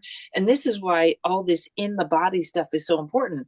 I cut down to 2 readings a day, and there's no way. I've been doing 4 and 5 because people have just had like major emergencies, not crazy, like, can you just fit me in? So as I'm driving here to North Carolina, I get my tire blows out, my tooth chips. This is within an hour of each other. And I have swollen glands, and everything is like throat chakra. And I finally got it the other day. I was like, you know what? I have not separated myself from everybody's gunk. I'm having like all this bad luck because I'm reading for people that are having all this bad luck. And I never did that type of meditation where it's just me, it's just my energy and the body and the spirit. And I think I kind of dragged all that emergency stuff in with me. Oh, wow. The Kim, I think your cards might tie in here. Yeah. I just have the sense that this is the moment where we find out the 2 cards. It was 2 cards, right? Because for whatever, as soon as Karen was done, I was like, oh, I wonder if these cards are going to tie into what just happened and, and everything else that's going on. What do you got? Yeah. So I have cracked open. Chipped tooth. What? Yeah. Okay, so hold on. Keep that up. Hold it up. She's a quick draw McGraw. Hold that card back. Let me see the words. Okay, so we're reinvent. So just so you know, I got to be honest. Kim will tell you when she's ready, but we're reinventing method acting. It's a remix on method acting today. So okay, go ahead. Apparently, there's a lot of dental problems going around. Apparently, I have a dental issue. Just to let you know, Karen, today my front tooth fell out, and I knew, So, and it's basically, I've been working with, I've been called on by Hecate. Let me just say that, and I've got some crazy stuff happening in my life, and today, well, I mean, for the past couple months, I kept hearing dentist everywhere, and I'm just like, oh, I've had a cap on this tooth for years, and just this past month, it started feeling like it's shifting, and I'm like, my tooth is about to fall out. I left a 15-year corporate job a couple years ago just because I was depressed out of my mind. So I lost all my dental insurance, my health insurance, everything. I have not been to the dentist in few years. So I don't even have a dentist. And they're like, we can't get you until the end of March. Well, today I'm at work. And I'm working at a school, and I'm in the break room eating lunch, and there's a teacher in there I don't know, and I'm like, oh my God, my tooth just fell out. And she turns around, what? So I'm dealing with that today. My daughter was very embarrassed because I had conferences. I wore a mask just to not embarrass her, but I'm like, you know what? It's a test for my ego. And I know, I'm just like, it is. I had dreams my entire life of my teeth crumbling and falling out. I don't know if anyone else had that as a reoccurring dream in their life. Well, it's a reoccurring thing with my teeth because I had the thing where every time I go to the dentist, that every time my cat Chili has to go to the dentist, I have to go to the dentist. I had to have a tooth pulled. Chili had to go get his teeth looked at. I come home, the calendar, what was it? Garbage Pail Kid guy getting his tooth pulled. I will tell you something. I never go to the dentist. I just went to the dentist 3 months ago, and I never let them do x-rays, and I let them do x-rays. And they said to me, your teeth are getting better. I was taking minerals for my teeth. They said, your teeth are getting better. So this is very weird that this one went out. So this is either, like I said, I'm having like gland problems. This is either all throat chakra stuff, like we're either not saying or not doing, or, and this one's awful, 5G is wearing at our bones. Oh, yikes. What are these minerals? Can you name drop these minerals for teeth? Yes, you can there's a company called Standard Process that makes all their vitamins and minerals come from food. And you're going to look up, you can get them on Amazon, but you probably want to get them from the Standard Process website. Some things you don't need I have like a special subscription for, but they're called Biodent, BIO thing DENT. I think you can get them on Amazon, and you can't take too many because their vitamins are made from food. You might want to take like 4 or 5 a day. Oh, wow. Okay. For dental, I need to do that. Yeah, So, well, too. that's wild. The I have a cavity. I hope, well, I hope either way. I mean, I guess, I don't know I don't want this 5G decay situation to be, how much do I just have to start wearing clothing made of shungite? What am I going to do here? So I think something to do with my issues was something to do with all these teeth I had to get. Something to do with these fillings. Something was in those things. So, okay, I have to admit, when I went to go look for this mug, because Alfred E. Newman is missing a front tooth, right? Mm-hmm. So, okay, I don't do this on purpose. I don't know how it works. But when I found it, guess what it was hit? Oh, I have a video I took of it. It was hiding behind a hamburger. So I say the hamburger stole Kim's tooth. I begged and pleaded with her. I go, please come on with the tooth. It looks cool. Listen to this. I came up with this too. So Karen, you'll have to tell me which tooth it is. So the spiritual meaning of teeth. And I looked up the number of the tooth. So this is tooth number 8, which represents the kidney and bladder. And and it says fear, shame, guilt, shyness, helplessness, and deep exhaustion. Wow. Also can develop in the feeling of dread, void, confusion, and regret. Okay, so mine is the left side. It's the second tooth from the back. I just got it fixed today. So mine is way back here. Okay. The bottom or the top? The top. Bottom. Oh, the bottom left. So the bottom left is number 18. Look at that gold, though. Lung and large intestine, chronic grief, yes, sadness, feeling trapped, dogmatic, compulsive, uptight. Yes, that's everything about my life right now. It's so funny because I'm trying to learn. I can't decide if I want to take a class in iridology, which is almost the same stuff, but in the iris of the eye. But yeah, I'm trapped. Yes. All right, that's all I'm gonna say. Perfect description. And I cracked it. Maybe I'm on my way out. Wait, Cracked Open was the name of that card. Cracked Open. Yeah. And mine all started with me cracking my tooth when I was like 10. Oh, so yeah, I feel like I should read this one because yeah.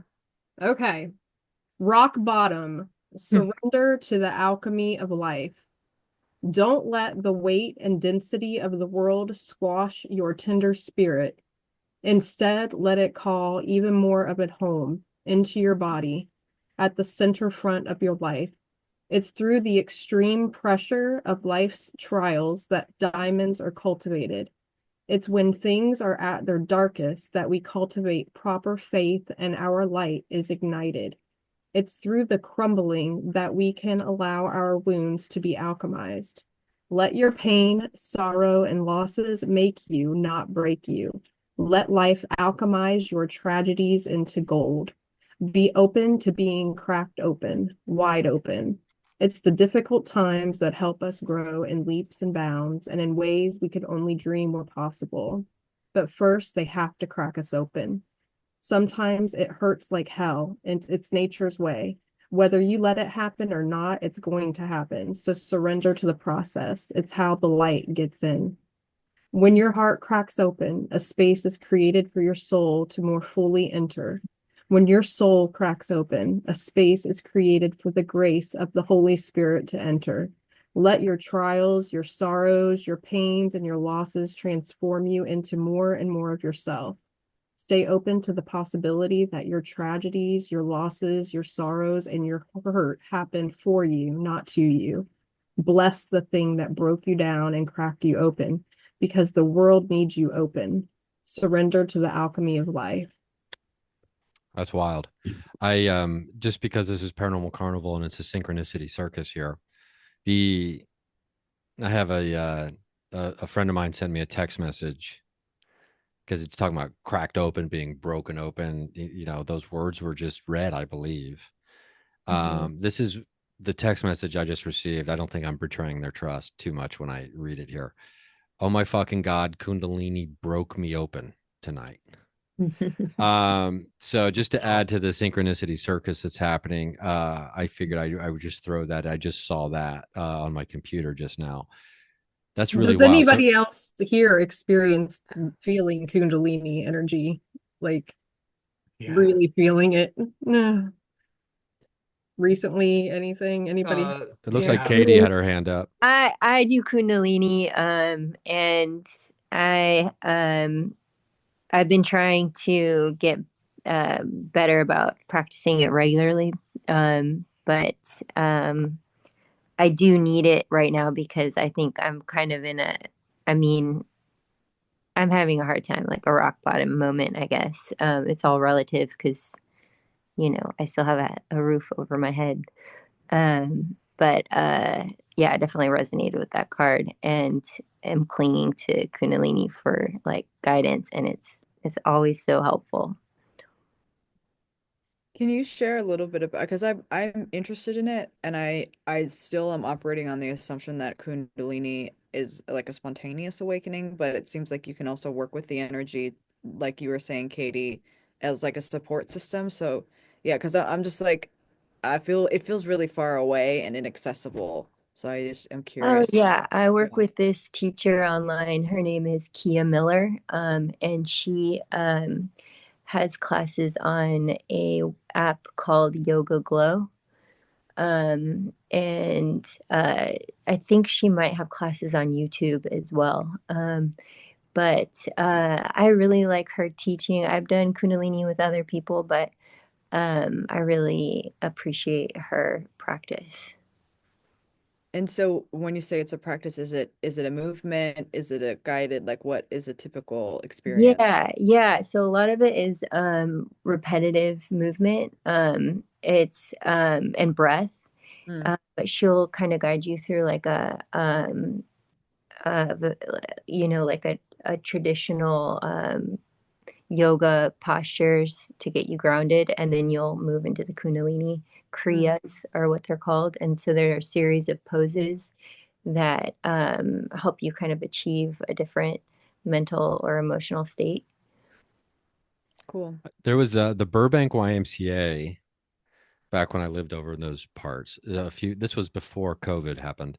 They had a Tuesday night free Kundalini yoga class if you were a member of the Y. So I was so I started doing Kundalini yoga over there.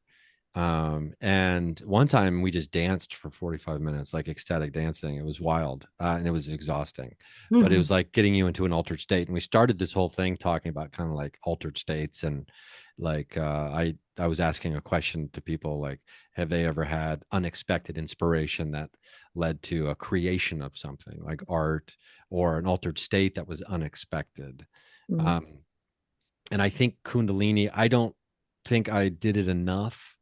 I think I went to maybe 4 or 5 of the sessions, and I didn't experience like the Kundalini rising. I think, Marissa, what you're kind of referencing, but you could definitely feel, because what is it, Katie? Is it dragon breath or fire breath? What's it called? Breath of fire. Breath of fire, which is a pretty intense. It's a pretty intense thing. To do that one specifically too, but it is really fascinating. A good friend of mine is he swears by Kundalini for years. It helped him get sober even. So yeah, I've heard it's really good for addiction. Like if nothing else works, like do Kundalini. Wow, thank you you guys. That was really helpful. Yeah, I definitely wrote that down, so I'm gonna look into it. And I actually have to run, but I'm so glad I popped Karen, in. so great to see you. Good to see you guys. Thank you, everyone. Everything was great. I hope you'll join us with the art therapy thing. It's kind of spur of the moment, but no, I love it. I hope you'll invite me again. I'll keep you on the mailing list. Yes. So I just want to point out that if you noticed in the invitation, it was "Get Me Cracked." Get me out of the bad, mad world. Get me cracked. We're number 2 because we don't try as hard. Always Right. a delight to see you. I love you, Karen. Thanks for popping Love in. you, Ryan. Love you guys. Watch your Thank teeth, you. everyone. Yeah, watch your teeth. Brush your teeth, watch your teeth.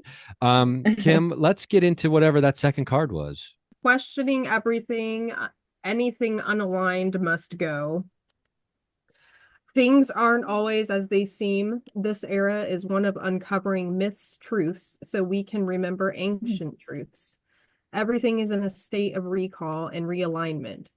Anything that isn't in harmony with the planet will not survive.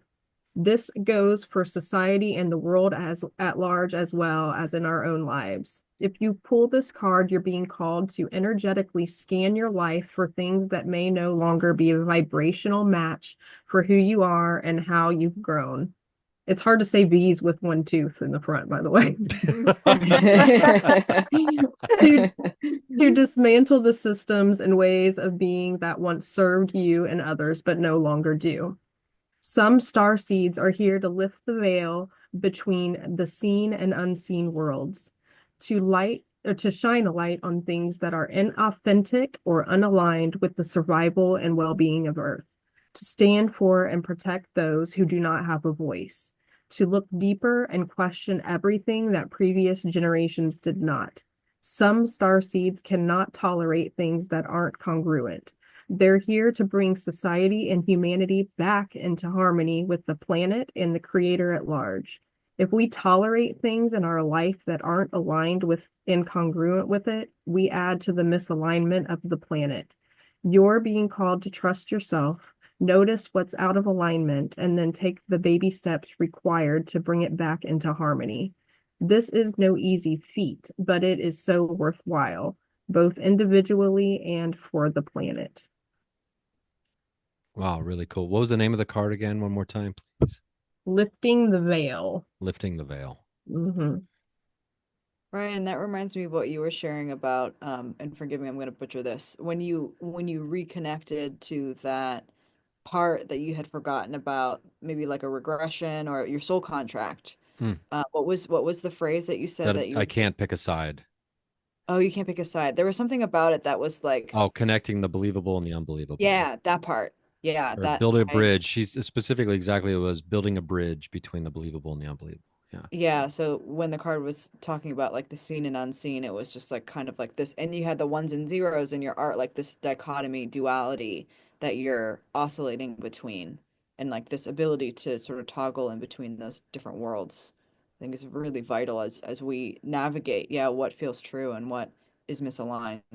Yeah, and I think for me, it's really important to have conversations like these and to connect with other people who are of a similar mindset and have an openness to even discussing these things, to be able to keep our footing as we as we try to traverse this ever shifting landscape. I almost feel like we're walking on the back of a giant serpent that's made out of beanbag, right? And it's oscillating and it's moving and we're moving, and just when we think we got our footing, here comes another wave that we have to try to maintain our balance. And just when we think we figure something out, like Whitley Strieber said, almost like you think you got something pinned down and then it moves, the whole floor moves on you.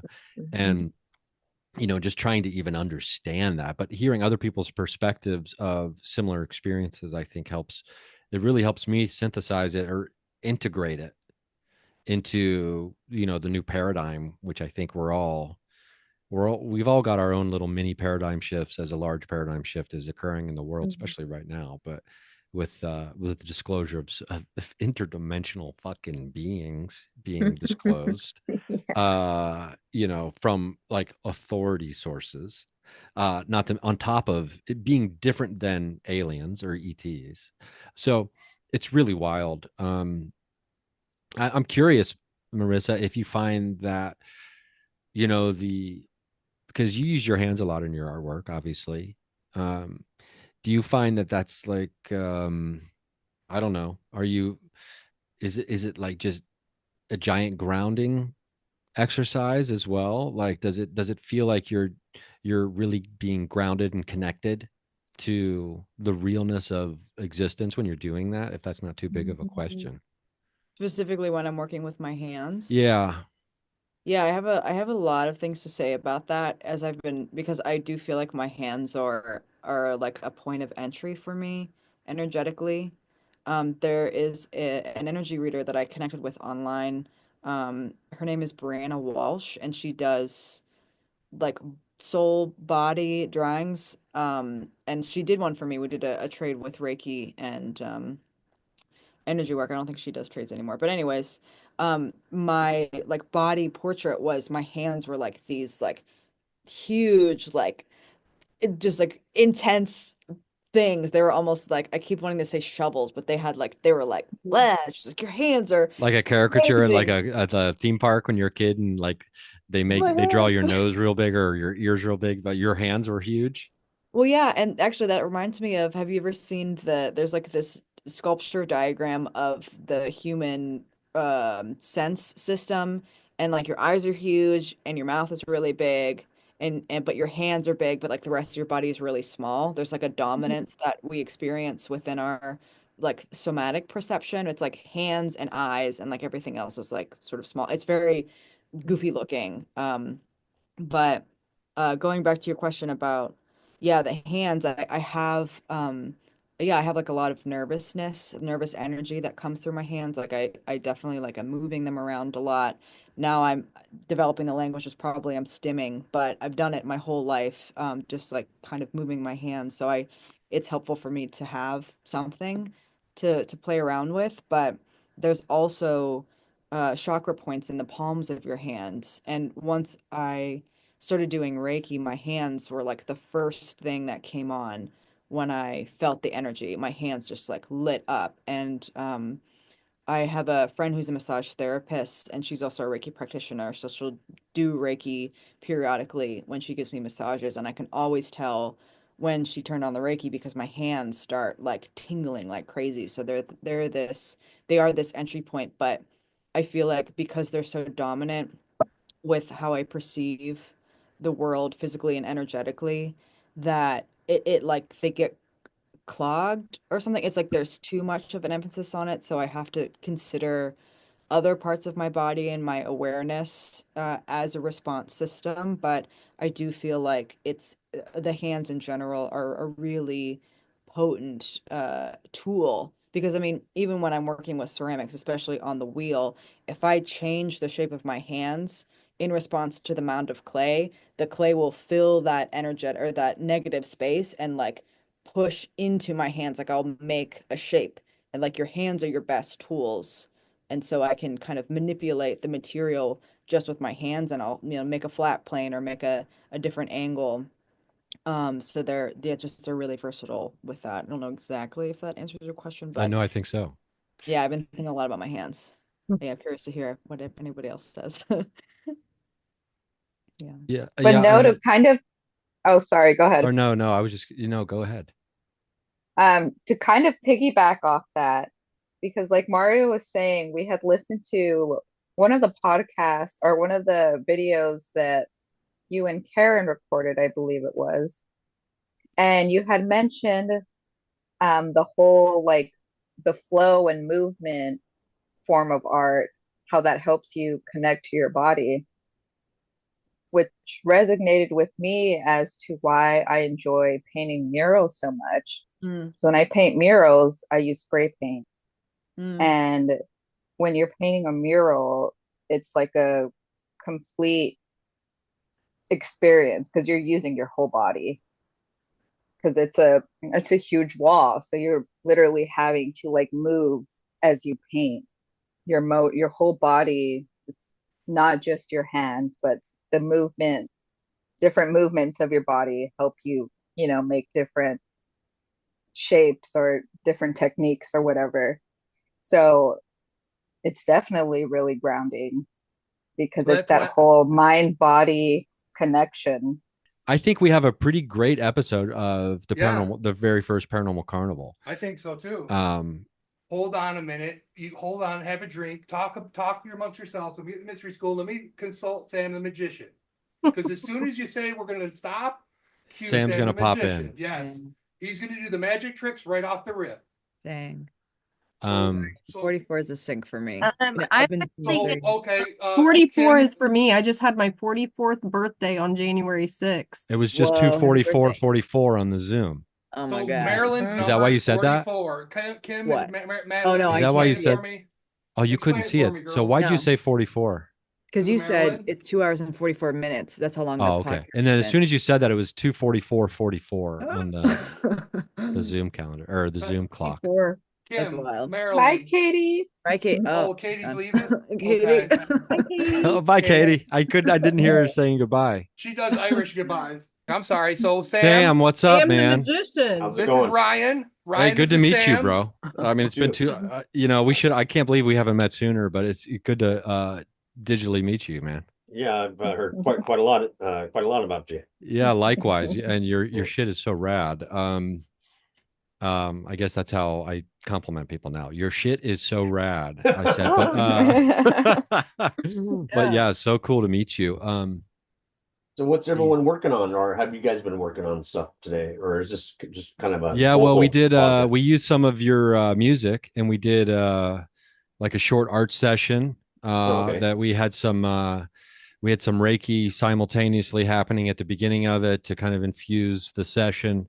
And I did a meditation last night where I drew on a couple index cards, a couple things, and I tried to send out the signal to see if they'd pop into anybody's art or if the signal got picked up. And then we pulled a couple cards at the end of it. So it was pretty cool stuff. So so did far.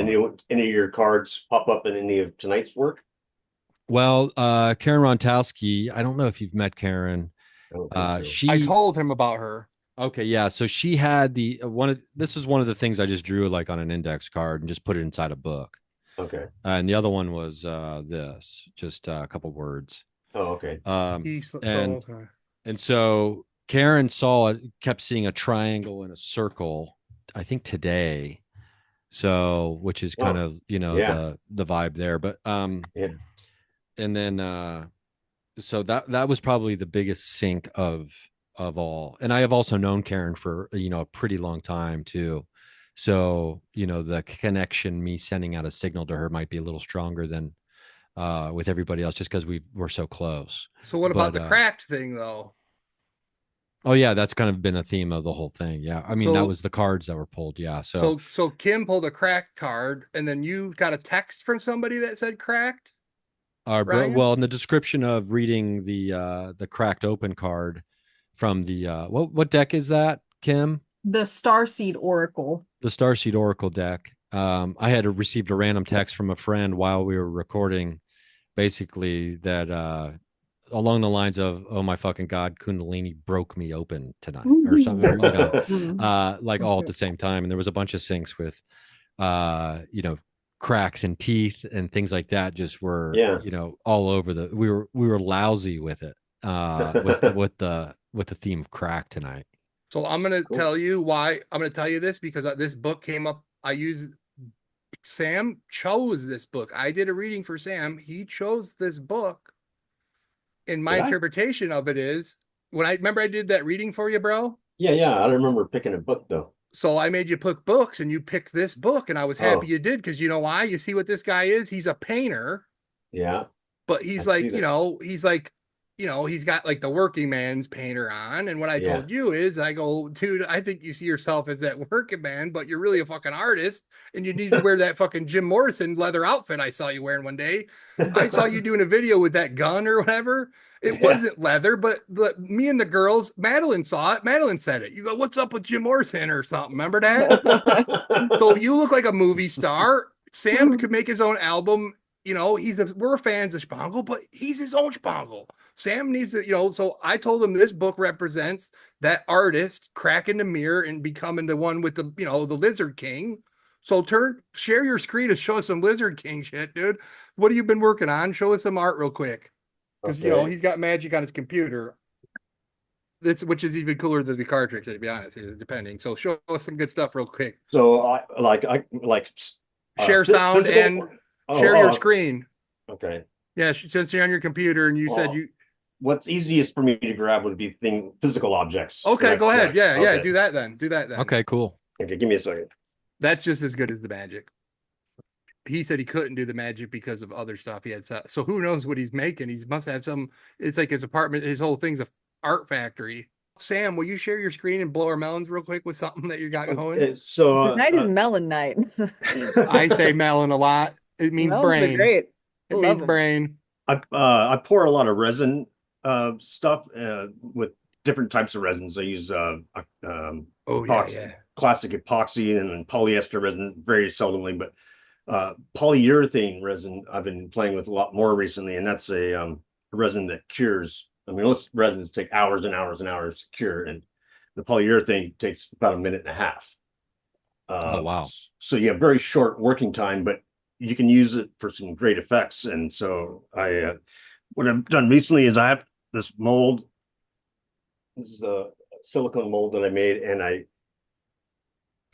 pour a small amount of polyurethane resin inside of the mold, and as it's curing in that minute and a half, I'm spinning the mold like this so that it evenly coats, or as evenly as possible, coats the inside of the mold, and anything left over I'll dump out real quick.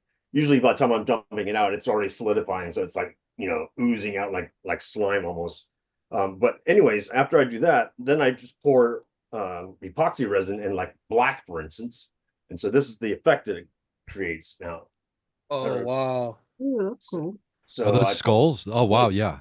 Yeah, it's an ashtray and it's made of skulls, but it gives the skeletons, it makes them look like skeletons. If I wouldn't have done the white wouldn't be there, in other words. So it would just be jet black if I just normally filled this like a regular mold, or like people typically would. So another example would be And wait, hey Sam, real quick, can you show the inside of it again? Hey, turn that background off, Sam. Inside it's hard to see the art with those on. And your slot machines are cool anyway, dude. We can just see the art better without that mushrooming. How do I do that? No, just go to video, click the caret, and hit background effects, and then none. Got it. Yeah, there we go. There we go. We can see it better now. We can see the art better. The inside of the mold or the inside of the ashtray? Okay, yeah. Oh, okay. Yeah, so it's like throughout the whole thing. The whole thing is molded and like. Yeah, what I did is I coated the outer edge here. You see here the spikes, and then at the end I had the mold there, and I dripped it into the skull portion of the middle part. God, I'm all backwards here. Very cool. Yeah. So Sam, is the skull in the middle raised, or is it flat? I can't tell. It is raised. It is raised, yeah. Oh, cool. So how do you make the silicone mold? It's also it's not two-part. It's a two-piece mix that you have a model that you want to make, and you, depending on what type of model it is, you just basically coat it. You can paint it on there. You can also thicken it up so it's more like putty, and mold it around it. Basically nothing sticks to silicone except for silicone. That's what I've discovered. Nothing will stick to silicone. So whatever you put it on, it doesn't get damaged. You can, you won't damage your model that you're making the mold from. And then you can, like I've made probably, like this one's ready to go right now. It's already got the white resin in it.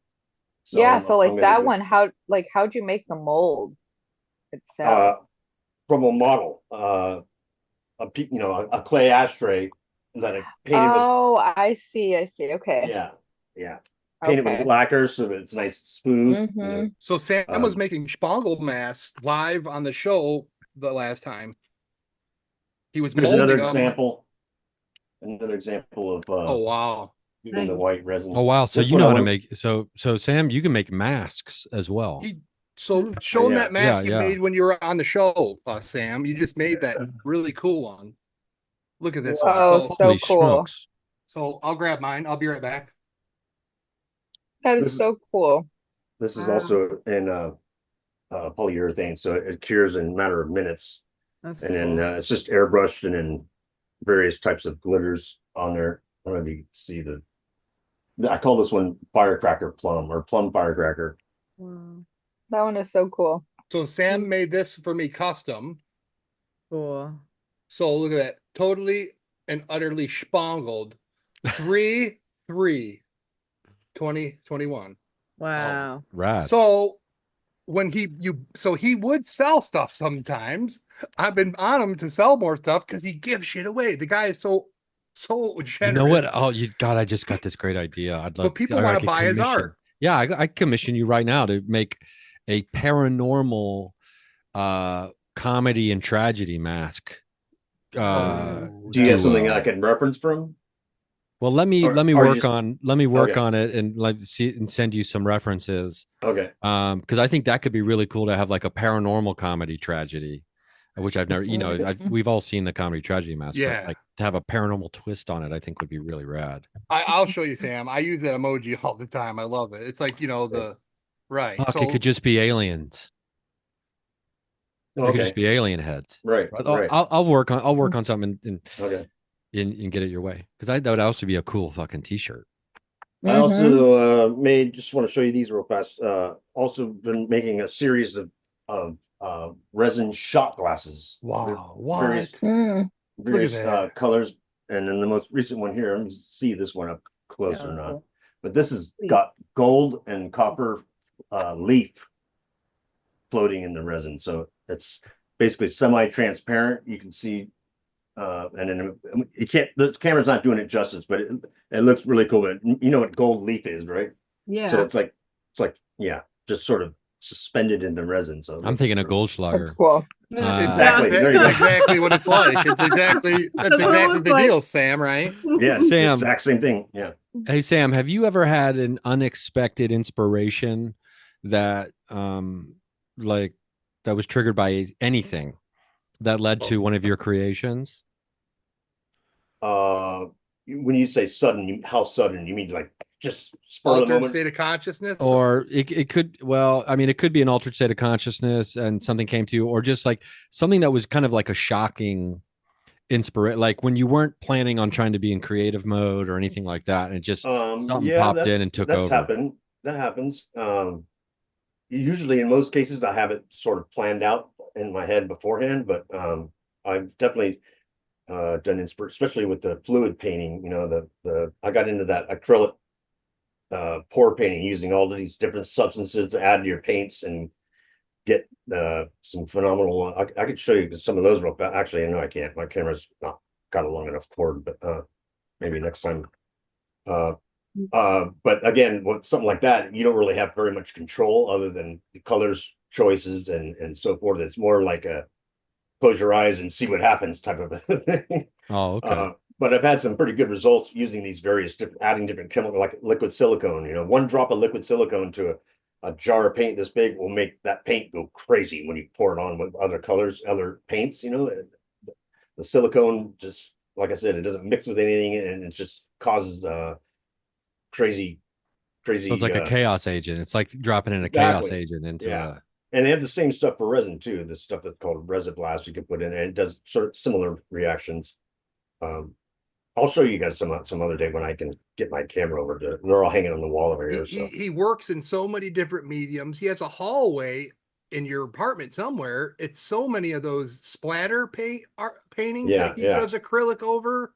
Yeah. He's got Ryan. We could do a show where we just look at his lighter collection, bro. And look at all these. See all these slot machines? He's got an unbelievable amount of slot machines. Yeah. So, like, when I tell you we're going to be the Antiques Roadshow on acid, I ain't shitting you. Right? So we're doing a collide. We're having a whole network, dude. You're doing a paranormal. You're a podcast tycoon. We're the next spiritual network stars. We're taking over this shit. That shit's all lame on TV and bullshit. This is what we're about. Well, we don't have to hate to elevate, but I will say this: as soon as you send me something, Mario, it goes live. Okay, I know. I gotta get it fucking together. Now Sam's gonna help me edit. As soon as you send me something, it goes live. Now,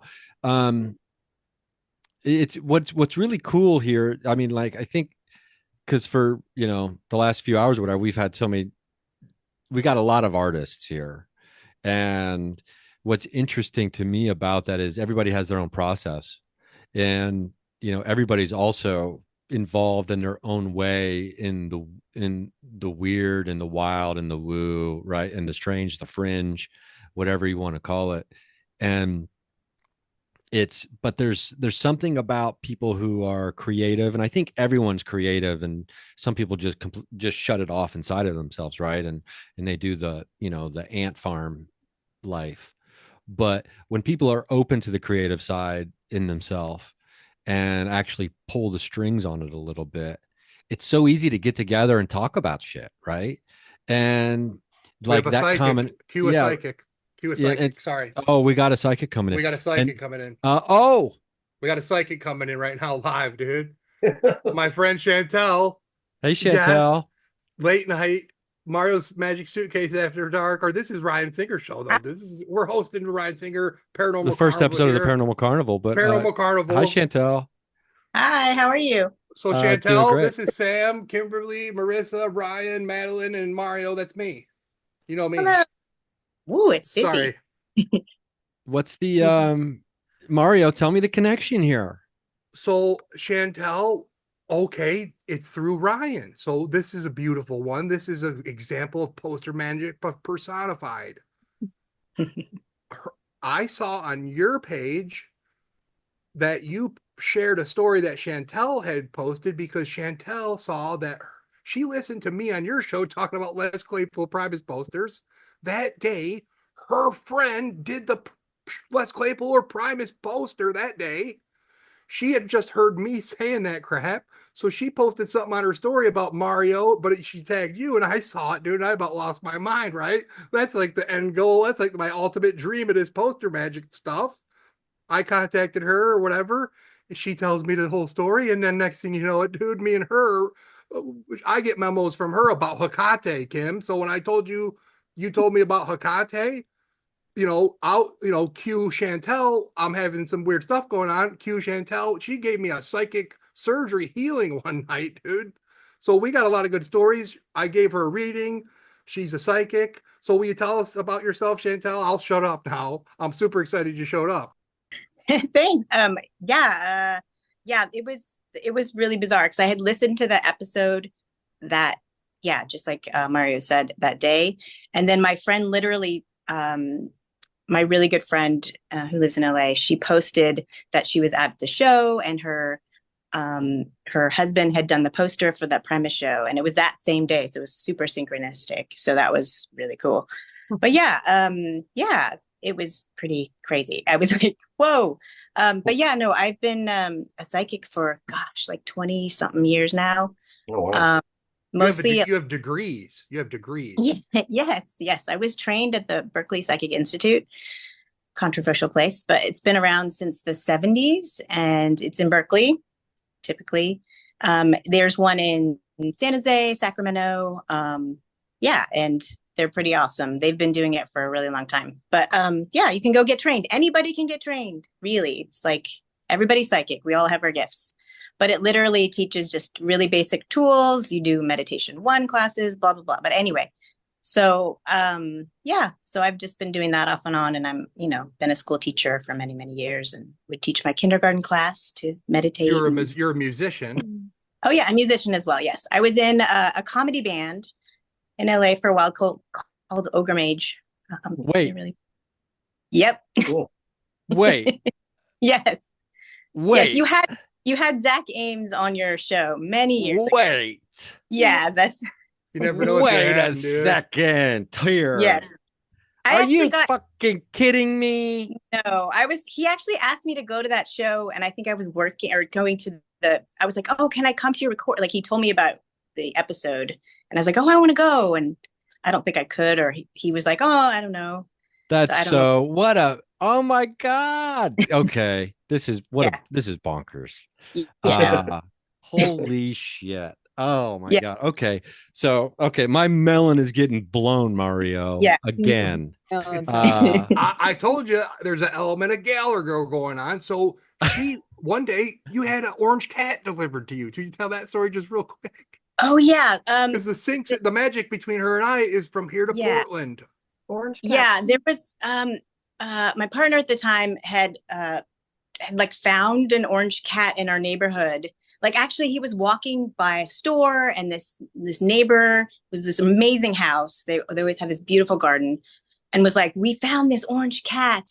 We don't know what to do with it. And so I was like, he's like, I'll help you find the owner. So the orange cat kind of came. I don't think I was ever introduced to the orange cat though. That's the only sad part. I don't think I ever met the orange cat. But needless to say, we ended up finding the owner. It was just down the way and down the street, but I don't know. You sent me pictures of the cat. Yeah, that's true. That's true. Yeah. I'm like, what's going on, dude? Because my friend in Canada, Heidi, she's ever since I told her about Manx cats, suddenly she gets nothing but Manx and orange cats. It seems like for her foster thing. Anyway, there's a lot of cat magic. Kimberly happens to be. I met her through Ryan's show too because of cats. So, but I met you because of posters. But then she ends up with the cats. So, yeah. So we hit with cats posters. She gave me this psychic. She gave me a psychic healing one day. Basically, I have a psychic surgeon. So when you go through classes through the Institute, you go through healing classes. I've had a couple healing classes. So one of the second healing class, you get a psychic surgeon. So the first healer you get a healing master. And I didn't have one, but I did a psychic surgeon. You just connect them to your hands. I run, basically they come over, no time, no space. And they give Mario healing. It goes through all the different layers of your aura, goes through all the chakras, releases any cords that you may still have, and just any energy that's not yours and you're ready to let go of. And his name is Fred. So can you explain to me what you're doing with your hands? Yeah. So she told me to sit down. So I was spun out, dude. I think I was recording or doing something. I was stoked up, and I was like, running hot like I am. Like, sorry if I went on pants, dude. I don't even remember what I said, dude. If I did some crazy promos earlier, I was talking about crappy Hollywood shit, dude. Not cool people. So anyway, I was like in that kind of a mode. She hits me up. And I'm like, I need to heal. Like, she offered me a healing. She knew I was hurting. We talk about a lot of stuff. I actually been your half past dead relationship coach too, kind of. Yes. I've talked, actually, now I think about it, she's actually my first one. Actually, we need to revisit that because I've been having some serious success in that department, okay? My Yelp reviews are not safe for work. We need to look into that deeper. So, yes, you do. She hit me up. She told me to sit my ass down. I'm like, what the fuck's going on? I have no idea, dude. I don't know any of this shit, dude. I'm just a garbage pail kid. But I believe in it. I'm open to it, dude. I'm a freaking beacon of it. I sit down. She says, sit down, ground your foot and or your feet down. No, yeah. Yeah. So go ahead. I'm sorry, dude. It was awesome. No, it's okay. No, you put your feet on the ground, both feet on the ground, eyes are open, kind of palms up on your lap. And then, I just channel his energy through my hands, and then just would, imagine that you're in a chair in my house. And then I just would release those energies that you're ready to let go of. Super simple. Kindergarten. And I think you felt it, which was nice, because not everybody feels it. Or so I want to testify to this. So I don't know what the deal is. Her and I are friends, though. I believe in her fully. I mean, the cat thing. There's like there's like been a spatula thing, with that's right. Like a finger missing spatula. There's like crazy stuff, dude. It's kind of like with Madeline. Like, actually, okay, because I don't talk to Chantelle as much, but when we do, it sparks off like this or whatever. But okay, I'm sorry. What were we talking about again? The one thing. Oh, you were testifying. So she says she wasn't on a Zoom.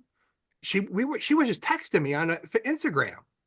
You know what I mean? Like, we weren't talking. I never heard your voice. I never saw you, but you walked me through it. I sat down. I'm like spun out, kind of, worked up. I'm wrestling promo status. She says, okay, I'm going to do it. And all of a sudden, okay, I don't know Kundalini. I don't take the classes, but I'm telling you, I got the cheat codes. Because I know what it feels like to get your whole entire freaking drag strip tree lit up and down and back and forth again. I'm filled with so much Christos, okay? I don't know how, but whatever. I could feel my chakras, dude, light up like a Christmas tree from my bunghole to my brain hole and back down again. You ever wake up in the morning, dude, with a hangover and eat about 4 Vicodins, dude? Like back in the day? It felt like that, dude. And I couldn't believe it. And I'm like, yeah, I felt that way. And then we hung up. I'm like, okay, dude. It kind of like, I felt like I ate a little bit of Molly. And I actually, you know what it was? I went to Danzig. That was the deal. I did. I went to a fucking highly satanic fucking twin the band. They're actually awesome, dude. It's like a satanic Amy Winehouse, dude. And it's her, it's a couple. And the tall guy is like a satanic fucking like anyway, like a fucking Johnny Cash or whatever. But it's really good. She sings like Amy Winehouse, but they're like openly satanic, whatever. And then we were at the Masonic Temple, I think, or whatever, and freaking the Danzig played. And then you felt like I had some cooties, right? I'm like, you know what? I think I do have some cooties, dude, after that satanic shit. I loved it, all that shit, but whatever, dude. I needed a psychic surgery, dude, from fucking Fred, dude. And I tell you what, it worked, dude. So I thumbs up on Chantelle, dude. Like, it felt cool. And it got that Danzig right out of me. Hey, Chantelle, let me ask you a question? Sure. Because I think Mario touches on something that is, pretty important too when it comes to the world of the paranormal, and all the way from parapsychological research that might be taking place in a formalized laboratory somewhere by, scientists who are trying to, be as airtight as possible to be accepted by the materialistic mainstream scientific community, all the way to, via text message performing psychic surgery with someone you've never met. I think the component of belief is an important aspect that, Sure. mainstream science doesn't really, they don't want to deal with that. There's no oxygen in the room for belief to breathe in their results. But do you find with people that you work with that there is, I don't want to say lopsided, but it's much more of, the efficacy goes up through the roof if people are more open to the belief of it being possible to work? Yeah, I do, because they're the ones that are more receptive, and obviously they have things spiritually they want to release, or they've got things and questions that they're ready for. So I think, yeah, definitely, the skeptic and, the atheist energy can be strong in people, and, they're not going to see it, unfortunately. And I do, yeah, belief definitely, because people are, certain people are looking for it. They're looking for their answers. They're looking for things that they've been searching for a really long time. For example, I've always had some abilities as a kid and was looking for a modality, and it took me years, but I went to, and I found it. So it was really helpful. So I think, your ability to believe is definitely important. But I still think you can get healings as a spirit, even if you don't believe. So. Yeah, for sure. I totally agree with that. And there's this interesting old trope, right, of the hardcore skeptic getting knocked off their ass. So, whether it's Paul getting knocked off the horse, or Saul, or whatever his name was before the lightning bolt jumped him off the horse, and that story. But and of I was, I thought all this shit was bullshit and then the psychic told me everything about my life. I mean, and it's just like, okay, well, there's that old story, right? And that's entertaining and all that. But there's something about an energy exchange, right? Too, that it's like, well, if you want to get knocked off your ass, you have to be open to getting knocked off your ass a little bit, right? You have to at least leave the door open a little bit for that ass knocking. And which is sounds like a Mario sentence. You got to leave the door open for your ass to get knocked from your butthole to your brainhole. But there has to be strong language in this world. Yeah. Strong emotions deserve strong language, Mario. We're for it here. And so for me, it's like at some point there has to be some accountability taken by, the hardcore skeptic who, I don't know. The older I get, the more I believe that, skepticism might be an unnecessary anchor that weighs down our ship and is actually holding us back from reaching full speed. But I'm sure it serves its purpose still. But I don't know if there's, I guess people seeking you out though aren't going to be like the hardcore it's not like James Randi is showing up, R.I.P. James. Boy, I mean, I don't want to say that, James Randi, if we could interview the ghost of James Randi, do you think he'd be as skeptical as he was before? But about, the supernatural being real. But you don't find that though, do you? That people are like coming to you with prove it energy anyway, right? Sometimes there are people that will, new people that I meet, perhaps, and they find out like, you're a teacher, and oh, you also teach psychic stuff too, or you're a psychic and you do healings. That's crazy. So, I do encounter that, but and you just present what you have, and if they don't receive it, they don't receive it. They're not ready. So that's. Yeah, I I mean, don't. it's sad to me that, like, because the world could be so much bigger and more Mhm. magical if they Yes, did. But I mean, you can't force. You can lead a horse to magic, but you can't make them. Pull a I don't. rabbit. What's the word? What would be the? I don't know. Okay, I mixed the. You meditate. can lead a horse. Yeah, you you can lead a can horse to water, but you can't make them drink. No, you can lead a horse but to you can't magic, make it but you can't magic. make them meditate. I like that. I like Yeah. that. Mhm. You lead a horse to magic, but you can't make them meditate. Um, it's wild. We were talking earlier, and we kind of all been trying to sharing stories about if we've had unexpected inspirations or altered state inspirations or unexpected altered states even. Is because I know that there's been times where I blasted off and I didn't think I wasn't planning on it, kind of thing, whether it's through a meditation where I didn't expect it to go nearly as deep and wild as it went. But is there anything that you can think of off the top of your head, like whether it's through your work or just in general that's happened? Yeah. One thing that I got to do, and I have yet to go through this program. There's a transmedium program where you can learn to fully. It's like a 2-year program. You can learn to fully channel like properly. But I sat side on a big, huge transmedium line of people. There was like 8 of them, and I got to sit on the side. And I just remember completely blasting off and knowing, like having no, like just being somewhere else for like quite a while, and hearing people channeling through me and through other people, and it was pretty intense because you sort of lose like conscious of like who you are, and you come back and you're like disoriented and a little bit like, what happened? Where did I go? And it was sort of like a dreamlike sort of state.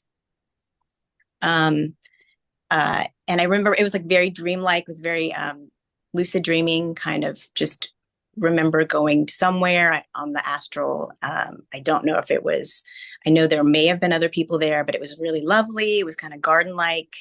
Probably Madeline and Kimberly. But yeah, I mean, The astral lot. but yeah, that's definitely happened.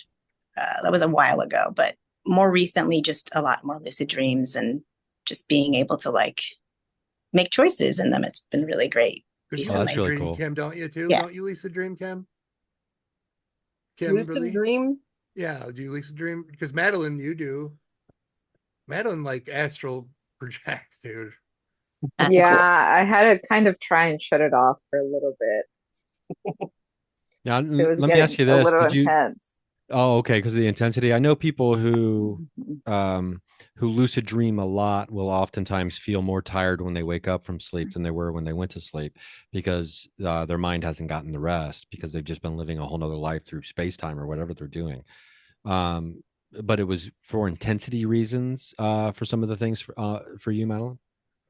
No, that's kind of what it was. It was just a combo of a lot, I guess. The intensity of like the adventures you could say I was going through were pretty intense.